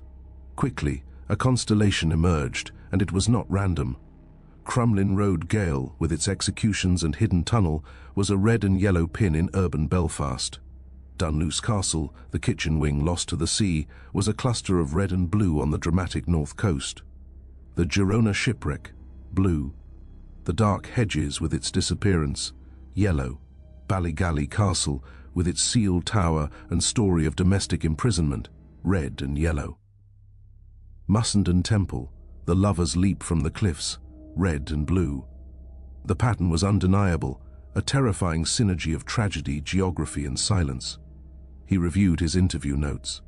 The former guard at Crumlin Road didn't just hear footsteps, he felt a profound sorrow and finality. Visitors to Dunluce were overcome by sudden, inexplicable sadness near the cliff edge. The couple at Mussenden felt an invisible push of angry sadness. The child at Ballygally conversed with a sad lady. The White Lady of Bangor Abbey was pure, luminous grief. The emotion was never generic fear, it was specific, potent, and tied to the nature of the death, the despair of the condemned, the terror of the falling, the heartbreak of the abandoned, the loneliness of the imprisoned. Then there were the sensory echoes, the repetitions that transcended individual sights. The footsteps in Crumlin Road Gaol, in Armagh Jail, in Shane's Castle's woods, a phantom train being a mechanized form of footsteps. The whispers in the jail's tunnel, in Grey Abbey's thicket, in Queen's University Library. The cold spots in the condemned man's cell, in Belfast Castle's mirror room, in Ballygally's guest room. The faces in windows at Dunluce, at Armagh Jail, at Mussenden Temple. These were not coincidences, they were a vocabulary. The phenomena were the language of the trauma, translated into physical sensation. Alex leaned back in his chair, steepling his fingers. The theory began to crystallize, not as a wild speculation, but as a journalist's hypothesis built on accumulated evidence. These locations were not haunted in the simple sense of being inhabited by ghostly individuals. They were recording devices, places of extreme emotional energy, particularly where death was sudden, violent, unjust, or laden with unresolved passion, acted like psychic tape recorders, absorbing the final, powerful emotions of the event. The geography was the crucial amplifier. Water, the sea at Dunluce, the Girona wreck, the lough at Shane's Castle, the rain-flooded tunnel at Grey Abbey seemed to act as a conduit or a preservative. It was as if the fluidity of water captured and held the emotional resonance, allowing it to seep back out over time. Cliffs and high places, Dunluce, Mussenden, Dunseverick, created a literal and metaphorical precipice, a moment of terrifying transition that was etched into the very air. Stone, especially in prisons and castles, provided a dense medium to absorb and slowly release the energy. like a thermal mass radiating cold long after the sun has set. The ghosts were not sentient spirits wandering with purpose, but echoes, playbacks of the traumatic moment. The headless drummer of Carrickfergus was the echo of martial alarm. The phantom piper of Dunseverick was the echo of mustering before a storm. The White Lady was the echo of a mother's grief. They were memories so powerful they had achieved a kind of objective reality, manifesting when conditions were right. At the same time of day, under similar weather, or in the presence of a receptive observer. The unresolved secrets, the hidden tunnel, the sealed room, the missing hiker, the vanished treasure hunter, acted like a wound that couldn't heal, keeping the emotional charge fresh. The tape loop set to repeat. He thought of the more interactive experiences, the push at Mussenden, the rearranged books in the library, the knocking at Ballygally. These suggested the echoes could sometimes engage with the present, not with intelligence, but like a reactive residue. A profound sadness might manifest as a physical coldness. A moment of violent action, a push, might replay when someone occupied the same spatial coordinates. A compulsive behavior, a soldier's patrol, a student studying, might repeat ad infinitum. This theory explained the consistency across diverse locations. It wasn't about the beliefs of the living, it was about the physics of pain. A place could remember. And in Northern Ireland, a land layered with centuries of conflict, loss, and buried secrets, there were too many places that remembered too much. His book would not be a catalogue of spooky stories, but a survey of emotional archaeology. He was mapping scars on the landscape. A final, sobering thought occurred to him. If these were echoes, then the people who encountered them, himself included, were not just passive observers. They were, in a sense, living tuning forks. Their own emotions, their openness, their very presence could stimulate the playback. The child at Ballygally, innocent and receptive, could converse with the echo of sadness. The stressed student in the library could attract the echo of academic panic. He, with his focused intent to listen, had become a catalyst, stirring the memories in the stones. He looked at the map, a tapestry of colored pins, each a story of pain frozen in time. The patterns were clear. The hauntings were not random. They were the logical, lingering consequence of trauma imprinted on specific, potent locations. The ghosts were not the dead, but the indelible marks they left behind, echoes in stone, whispers in water, chills in the air, forever seeking, in their mindless, repetitive way, to be heard. The truth behind the stories was both. Simpler and more profound than he had imagined, the past was not dead. It was stored in the land, and sometimes when the conditions aligned, it played back. The map was complete, the patterns clear, but the story was not finished. A whisper, quieter than those in the stones, had reached Alex's ear. It came not from a published guide or a historical society pamphlet, but from a chance remark over a pint in a quiet pub near the Lagan. An elderly man, hearing of Alex's project, had leaned in, his breath smelling of whiskey and old secrets. "You've been to the castles and the Gales," he'd murmured, eyes glinting in the low light. "But have you heard of St. Brigid's? Out past the hills, near the loch shore. Not on any tourist trail. They pulled it down mostly. But the foundations, they remember. They remember the screams." He'd refused to say more, turning back to his drink. The conversation closed as abruptly as a slamming door. The name, St. Brigid's Asylum, sparked no recognition in Alex's initial research. It was absent from his lists, from the glossy brochures of haunted Ireland. Delving deeper into obscure local archives and digitized newspaper records, he uncovered only fragments. A private psychiatric institution, established in the late 19th century, operational until the mid-1950s. It had closed under a cloud of scandal, vague allusions to questionable practices and a high mortality rate. There were no photographs, no surviving blueprints. The land, according to modern maps, was now a patch of dense woodland and scrub on the southern shore of Lough Neagh, marked as private property with no public access. It was a ghost in the administrative sense, a place deliberately erased from official memory. That, to Alex, was the most compelling clue of all. Erasure suggested a secret worth keeping. His pursuit led him to a sheltered housing complex on the outskirts of Lurgan. The contact, arranged through a tenuous chain of referrals, was a former patient named Mrs. Kieran. Now in her 80s, she had been admitted to St. Brigid's as a young woman in 1948, suffering from what was then termed melancholia following a stillbirth. She agreed to speak to him in the sunlit common room, but only after he promised discretion. Her hands, knotted with arthritis, lay still in her lap, but her eyes were sharp, focused on a middle distance filled with shadows. "They called it a rest cure," she began, her voice a papery rustle. It was a prison with soft walls. The silence was the worst, a thick, drugged silence broken by other sounds. She described long, echoing corridors, painted a sickly green, windows too high to see out of, and a pervasive smell of carbolic soap and boiled cabbage overlying something sour and metallic. At night, you'd hear them. The ones they took for the treatments. Not screams, always. Sometimes it was a low, endless moaning that came up through the floorboards. Sometimes it was just a frantic scratching at a door, then silence. She leaned forward slightly, and when she spoke again, her whisper was so faint Alex had to strain to hear. They experimented. Dr. Morrow, he called it progressive therapy. Ice baths, insulin shocks, machines that made your teeth rattle and your thoughts scatter.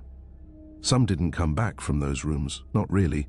Their bodies stayed, but their eyes were empty houses, and then they'd be gone altogether. We were told they were transferred. We knew better. Her gaze drifted to the rain-streaked window. The ghosts weren't like in stories. They didn't have sheets or chains. They were just presences. In the washroom, you'd feel someone standing behind you, breathing cold on your neck, but the room would be empty. In the dormitory, beds would depress in the night, as if someone sat down but no one was there. You'd see figures at the end of the corridor, pale, thin shapes in institutional gowns, shuffling slowly, fading through the walls. They were the ones who never left. The ones the treatment's unmade. They're still there, in the earth, in the bits of wall that are left, still confused, still in pain. She fixed Alex with a sudden, intense look. "You feel a pull to go there, don't you? I see it in your face, a compulsion. That's the place itself. It's hungry. It wants its story told, but it hates the telling. It's a sinkhole of sorrow. Don't go. Some secrets are buried because the ground is poisoned." Her warning, instead of deterring him, solidified his resolve. The pattern he had identified demanded it. Here was a location that combined all the elements: profound, institutionalized trauma, a history of sudden, unexplained deaths and disappearances, the transfers, proximity to the vast, absorbing body of Lough Neagh, and a deliberate, official cover-up that left the secret unresolved. If his theory was correct, St. Brigid's would be a motherlode of psychic residue, a concentrated echo chamber of manufactured suffering. Driving towards the coordinates he had pieced together, the urban landscape gave way to patchwork fields and then to a denser, untamed tract of land near the loch shore. The sky lowered, a blanket of damp grey. He found the turn-off, an overgrown lane barred by a rusted, sagging chain between moss-covered stone gateposts. No sign remained, but the atmosphere was immediate and oppressive. The air grew still and heavy, the birdsong ceasing as if muffled by an invisible hand.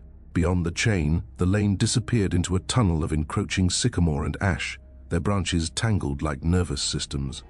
He parked on the verge, the decision moment upon him. Mrs. Kieran's haunted eyes and whispered pleas warred with the journalist's driving need to document, to complete the pattern. The compulsion she had named was real, a magnetic pull emanating from the green gloom ahead. This wasn't just another site on a list. This was the shadow behind all the other shadows, a place where hauntings weren't accidents of history, but products of a cold, clinical process. The secrets here weren't personal tragedies, they were systemic crimes. The ghosts weren't of inmates who had died, they were of inmates who had been unmade. Taking his recorder and camera, Alex ducked under the cold, wet iron of the chain. The forgotten asylum awaited, its story a silent scream in the woods, and he was now irrevocably drawn into its soundless frequency. The silence beyond the chain was not an absence of sound, but a substance. It pressed against Alex's eardrums, a dense, woolly quiet that seemed to absorb the crunch of his own footsteps on the broken tarmac of the overgrown lane. The trees formed a ragged arch overhead, their branches knitting a ceiling that filtered the grey afternoon light into a watery green-tinged gloom. The air smelled of damp earth, rotting leaves, and beneath it, a faint acrid tang, old mortar perhaps, or something less definable. The lane curved, and the modern world vanished behind him, swallowed by the vegetation. He was inside the asylum's memory now, and it was a memory that did not welcome visitors. The ruins appeared gradually, as if the woods were reluctantly giving up their secret. First, a section of moss-blanketed wall, then another, poking through the brambles like broken bones. Then the lane opened into a vast, uneven clearing. This had been the heart of St. Brigid's. The main building was mostly gone, demolished to its foundations, which formed a geometric maze of low, weed-choked stone lines tracing the outlines of wards, corridors, and rooms. In the center, however, one structure remained partially intact, a two-story block of dark, water-stained brick. Its roof collapsed at one end, its windows empty sockets staring blindly at the encroaching trees. A solitary chimney stack, like a tombstone, leaned precariously against its side. The silence here was even deeper, a watchful, hungry quiet. Alex moved slowly, his camera hanging unused by his side, his recorder held. Before him like a talisman. His senses were hyper-alert, passing every detail. The oppressive presence Mrs. Kieran had described was immediate, not a feeling of being watched by a single entity, but of being immersed in a collective, stagnant atmosphere of despair. It was a psychic miasma, thick and cold. He stepped onto the foundation of what might have been a day room. The grass within the stone rectangle was yellower, sicklier. He was about to examine a fragment of patterned floor tile when he heard it. A footstep, clear, distinct, and behind him. It was the sound of a shoe on loose gravel, the kind of casual, unhurried step of someone following at a distance. He froze, his blood turning to ice water. He had not made that sound. The lane behind him was soft with moss and leaf litter. Slowly he turned. The lane was empty, the green tunnel stretched back into shadow, devoid of movement. The silence rushed back in, thicker than before. He told himself it was an animal, a falling stone, his imagination primed by Mrs. Kieran's stories. He took a steadying breath and turned back to face the ruins. From the corner of his left eye, a shadow darted. It was a swift, fluid movement, a patch of deeper darkness that slipped from behind one fragmented wall to the cover of another. It was humanoid in shape but lacked definition, a smudge of negative space that moved with a terrible, silent purpose. His head snapped towards it. Nothing. Only the still, dark brick and the sway of a fern in a non-existent breeze. A trick of the light, the pulse in his own temple. He began to walk towards the standing block, his footsteps now feeling obscenely loud. The feeling of being followed intensified. It was a pressure between his shoulder blades, a cold spot that traveled with him. He glanced over his shoulder repeatedly, seeing only the empty clearing. Yet, in his peripheral vision, the shadows seemed to teem with faint, skittering motion. Hints of shapes keeping pace just outside the focus of his gaze. The air grew colder as he approached the derelict building, the temperature dropping with each step as if he were walking into the open door of a colossal refrigerator. The ground floor entrance was a gaping hole where doors had once been. The interior was a cave of rubble and fallen beams. Light seeped in from the broken windows and holes in the ceiling, creating pools of weak illumination in a sea of blackness.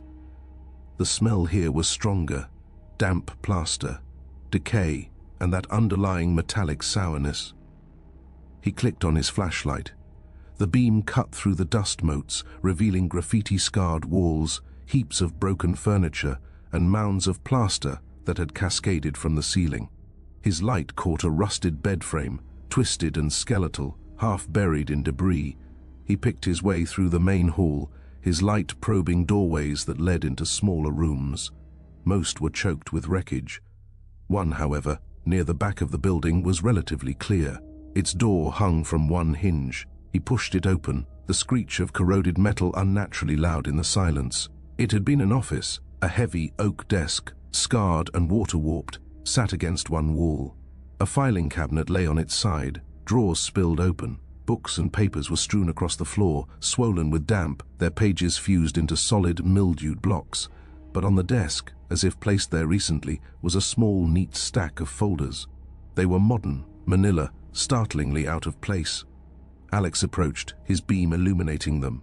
They were dry, untouched by the moisture that had destroyed everything else. He set the recorder on the desk and opened the top folder.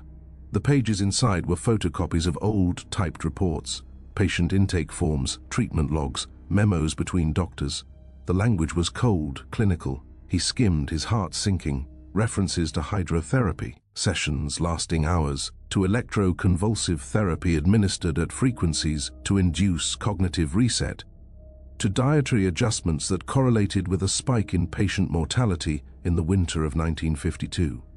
One memo, from the director, Dr. Alistair Morrow, was a request to the board for more funding for his pioneering somatic studies, noting that the high turnover of subjects was regrettable but necessary for statistical significance.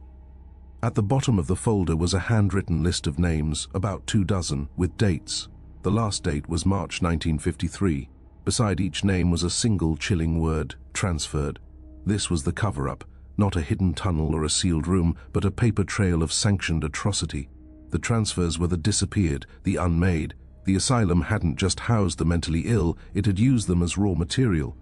The ghosts here weren't echoes of illness but of violation. A floorboard creaked loudly in the corridor outside the office. Alex jerked upright, his light sweeping to the doorway. The empty blackness stared back. The creak was followed by another, closer, then another, a slow, deliberate tread approaching down the hall. Step, pause, step, pause. It was the same measured pace he'd heard on the lane. It stopped just outside the door. The air in the office became frigid, so cold his breath plumed in the flashlight beam. The pressure in the room was immense, a sense of crowded, silent observation.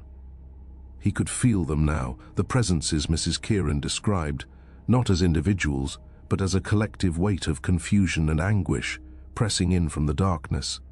He had to leave, now. He grabbed the folder, tucking it inside his jacket. He snatched up the recorder, its red light still glowing. He turned towards the room's single window, a grimy, cracked pane overlooking the side of the building and the dense woods beyond. As he moved, a face appeared in the broken glass. It was not a reflection, it was pressed against the outside of the pane, distorted by the grime and the cracks. A man's face, gaunt and pale, with hollow, dark eyes that held. No intelligence, only a bottomless, bewildered pain. The mouth was slightly open, as if in a silent question or a frozen scream. It stared directly at him, unblinking. Alex recoiled, a jolt of pure, undiluted terror shooting through him. The face did not move, it simply existed, a horrific portrait in the window. Then, from the doorway behind him, came a soft, wet, scratching sound, like fingernails dragging slowly down the length of the rotting door. That was the trigger. Reason evaporated. Alex spun, not towards the door, but towards the back wall of the office. He saw another, smaller doorway, half hidden behind a collapsed bookcase. He didn't think. He scrambled over the debris, shoving the bookcase aside with a strength born of panic, and burst through the door into a narrow, pitch-black service corridor. He ran. He didn't use his flashlight, fearing its beam would make him a target. He stumbled through utter darkness, his hands out in front of him, feeling his way along slimy walls. The scratching sound seemed to follow him, echoing now from the walls themselves, accompanied by a new sound, a low collective whispering, not of words, but of sighs and whimpers, the vocal residue of 100 broken minds. He found a bend, then a faint rectangle of grey light, an exterior door hanging off its hinges. He crashed through it, out into the damp, cold air of the clearing. He didn't stop. He sprinted across the uneven ground, past the ghostly foundations, his lungs burning. He did not look back. The feeling of pursuit was a physical thing, a cold wind at his heels. The trees of the lane rushed towards him. He ducked under the chain, the cold iron scraping his back, and stumbled to his car, fumbling with the keys. Only when the engine roared to life and he was speeding down the public road, the asylum's woods shrinking in the rearview mirror, did he allow himself to breathe. His hands were shaking violently on the steering wheel. The folder crinkled inside his jacket, a physical piece of the horror. He had gone seeking a pattern, a clinical understanding of hauntings. He had found, in that forgotten office and in that face at the window, something that shattered clinical detachment. This was not an echo of natural tragedy. This was the ghost of malice, of cruelty etched into the bricks and the earth. St. Bridget's didn't just remember pain, it remembered evil, and it had looked right at him. The words did not flow easily at first. They clotted on the page, thick with the residue of cold spots and whispers. Alex sat at his desk, the familiar clutter of his apartment now feeling like a fragile stage set, a temporary shelter from the weather of the past. Before him lay the culmination of his journey, a manuscript, a stack of notes, the damning folder from St. Bridget's, and the silent, weighty presence of his digital recorder. The final chapter awaited, but it was not a mere summary of ghost stories. It was an autopsy of echoes, a revelation of the mechanism behind the haunting of a land. For days he sifted through the evidence, not as a thrill-seeker, but as a journalist assembling a damning report. He listened to the recordings, the phantom footsteps in Armagh jail, the desperate piping at Dunseverick, the child's account of the sad lady at Ballygally, the wet scratching from the asylum door.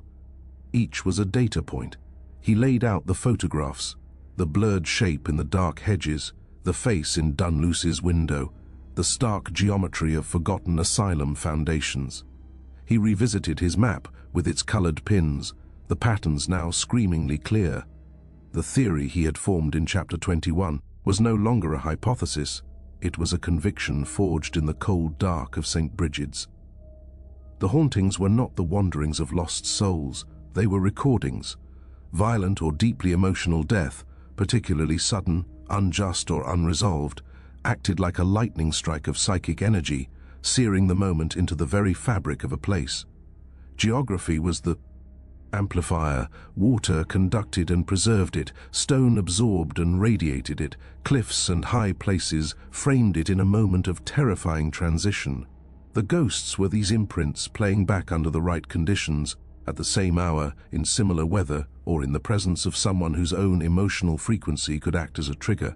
The headless drummer was the echo of martial alarm stuck on a loop. The white lady was the echo of a mother's grief, a luminous scar of sorrow. The phantom train was the echo of a child's longing given sonic form. They were memories with nowhere else to go, trapped in the location of their creation. But St. Bridget's had revealed a darker corollary. The intensity of the echo was proportional not just to the trauma, but to the injustice of it.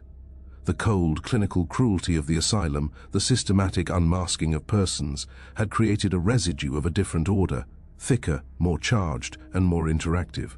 It wasn't just sadness or fear, it was the echo of malice, of a broken trust so profound it had poisoned the ground. That face in the window, those following shadows, the oppressive sense of being herded, they were the manifestations of a crime against humanity, not a tragedy of fate. The secret there wasn't just a hidden tragedy, it was a buried sin. And sins, he now understood, left the most persistent ghosts of all.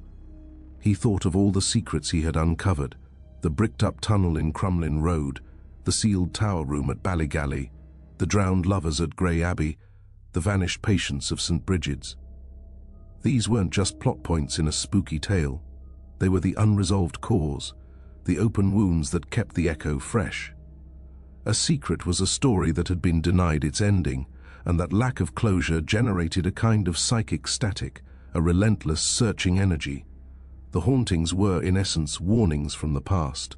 The knocking on the door, the face in the mirror, the push near the cliff, they were the past's way of saying, look, listen, remember what happened here. Do not let it be forgotten, or it may happen again. This was the true secret revealed. The paranormal was, in many ways, the historical made palpable. These places were archives of emotion, libraries of loss. His book would not be a collection of campfire stories. It would be an act of forensic listening, a giving of voice to those echoes. By documenting them, by tying them to their historical and emotional roots, he hoped to do more than scare or entertain. He hoped to bring a measure of awareness, and perhaps, in some small way, peace. If these phenomena were echoes, then an echo, once heard and acknowledged, could perhaps begin to fade. The energy might dissipate if the story was finally told, if the secret was dragged into the light. The White Lady might not need to search if her loss was universally mourned. The Phantom Piper's warning might be heeded if the story of the storm was remembered. The tortured echoes of St. Brigid's might lose some of their power if the truth of the place was exposed, if the transferred were given back their names and their dignity. With this purpose crystallizing in his mind, the words began to flow. He wrote of the chill in the condemned cell, not as a scare, but as the physical fingerprint of final fear. He described the sadness at Dunluce as the landscape's memory of collective death. He recounted the push at Mussenden as the residual momentum of a fatal decision. He detailed the horrors of St. Brigid's with the cold, precise language of a coroner's report. He connected them all, showing the patterns of water, stone, secrecy, and pain. He finished the manuscript in the deep quiet of a Belfast night. The last sentence written, he saved the file and sat back, a profound exhaustion and a deeper certainty settling over him. The journey had changed him. He no longer heard the wind in the same way. He wondered what stories it carried. He felt the age of stones beneath his feet. He had become a translator for the echoes. The decision to publish was immediate and clear. The book would be called Echoes, the haunted landscape of Northern Ireland. It would be his testament, his act of witness. He was under no illusion that it would lay ghosts to rest. Some echoes were too deeply etched ever to fade completely. But if it could bring awareness, if it could make people see these beautiful, tragic places not just as backdrops for a thrill, but as living repositories of human experience, then it would be enough. If it could, in some small way, speak for the whispers in the stones and the faces in the windows, then the cold corridors and the windswept cliffs would have been worth it. He sent the manuscript to his publisher. As the first grey light of dawn touched the rooftops outside his window, the work was done. The secrets were revealed. Now they belonged to the world, and somewhere, in the quiet of a crumbling gale, on a lonely cliff path, or in the dense shadow of a forgotten wood, perhaps the echoes would sense that their story was finally being told, and the relentless silent pressure of their remembering might, just for a moment, ease.